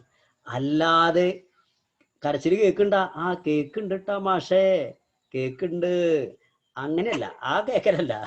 അത് ഞാൻ നേരത്തെ പറഞ്ഞ പോലെ യേശുദാസിന്റെ പാട്ട് കേട്ടിട്ടുണ്ടോ നിങ്ങൾ? കേട്ടിട്ടുണ്ട്. മറ്റേ പടത്തിലത്തെ പാട്ടല്ല, നല്ല രസമുള്ള പാട്ടാട്ടാ, അതുപോലെ നല്ല രസമുള്ള കരച്ചിലാട്ടാ. അതല്ല, നമ്മൾ കേട്ടു എന്ന് പറഞ്ഞാൽ അതിന്റെ അർത്ഥം എന്താ? നമ്മൾ കേട്ടു എന്ന് പറഞ്ഞു കഴിഞ്ഞാൽ നമ്മൾ അവനെ സഹായിച്ചു. ഇപ്പൊ അവൻ കരയുന്നില്ല, കരച്ചിൽ നിർത്തി. അതാണ്. നമ്മൾ കേട്ടിട്ടുണ്ടെങ്കിൽ അവൻ കരച്ചിൽ നിർത്തിയിട്ടുണ്ടാവും. ഇവിടെ കരച്ചിൽ നിർത്തുന്നില്ല, അതാ പ്രശ്നം. അപ്പൊ ഇവിടെ ചോദിക്കുകയാണ് നമ്മളോട്, എത്ര ചെവി വേണം അതൊന്ന് കേൾക്കാൻ എന്നാണ്. മനസ്സിലായ? ഒക്കെ നമ്മളെ കളിയാക്കാണ് കേട്ടാ. നിങ്ങളെ കളിയാക്കിക്കൊണ്ടിരിക്കുകയാണ്. ആര്? പോയിട്ട് കളിയാക്കിക്കൊണ്ടിരിക്കുക. നിങ്ങൾക്ക് എത്ര ചെവി തന്നാലാ നിങ്ങൾ ഇതൊക്കെ ഒന്ന് കേൾക്കുക എന്നാ പറയുന്നത്. നോക്കൂ. Yes, and how many death will take it till he knows that too many people have died. അല്ലേ? നല്ല വാചകാട്ടാ. ഇപ്പൊ കൊറോണ കാലത്ത് പറയാൻ പറ്റിയ കാര്യമാണ്. എത്ര ആൾക്കാർ മരിച്ചാലാണ് അവൻ മനസ്സിലാക്കുക കുറെ ആൾക്കാർ മരിച്ചു എന്നുള്ളത്. നമ്മുടെ നാട്ടില് ഇപ്പൊ പ്രധാനപ്പെട്ട ചർച്ചയാ. കുറെ ആൾക്കാർ പറയുന്നു ദേ ഇവിടെ കുറെ ആൾക്കാർ മരിക്കണു, വേറെ കുറെ ആൾക്കാർ പറഞ്ഞു അത്രയ്ക്കൊന്നും മരിച്ചിട്ടില്ല കേട്ടാ, അപ്പുറത്ത് മരിച്ചതാണ് മരണം, ഇവിടെ മരിച്ചതൊന്നും മരണമല്ല. അങ്ങനെയാണ് പറഞ്ഞത് അല്ലേ? ശരിയല്ലേ? നമ്മുടെ നാട്ടിൽ ഇപ്പൊ സംഭവിച്ചുകൊണ്ടിരിക്കണതാ, സംഭവിച്ചുകൊണ്ടിരിക്കുന്ന കാര്യ. ഇവിടെ ഇപ്പൊ അല്ലേ, ഇവിടെ ഒരു ടീം എന്ന് പറയോ അയ്യോ ആൾക്കാർ കണ്ടില്ലേ, മരിക്കണത് കണ്ടില്ലേ എന്ന് പറയുമ്പോ വേറൊരു ടീം പറയണത് എന്ത് മരണം, അതൊന്നും മരണമല്ല. നോക്കിയേ നിങ്ങൾ അപ്പുറത്ത് പോയി നോക്കിയേ, അപ്പുറത്ത് അവിടെയാണ് മരണം, ഇവിടെ മരണമല്ല. അപ്പൊ ഇവിടെ ആൾക്കാര് മരിച്ചു, ഇത്ര അധികം ആൾക്കാർ മരിച്ചു എന്ന് പറയണമെങ്കിൽ എത്ര ആൾക്കാർ മരിക്കണം, അതാണ് ചോദ്യം കേട്ടാ. അതായത് അതുപോലത്തെ ഒരു ചോദ്യമാണ് ഇപ്പത്.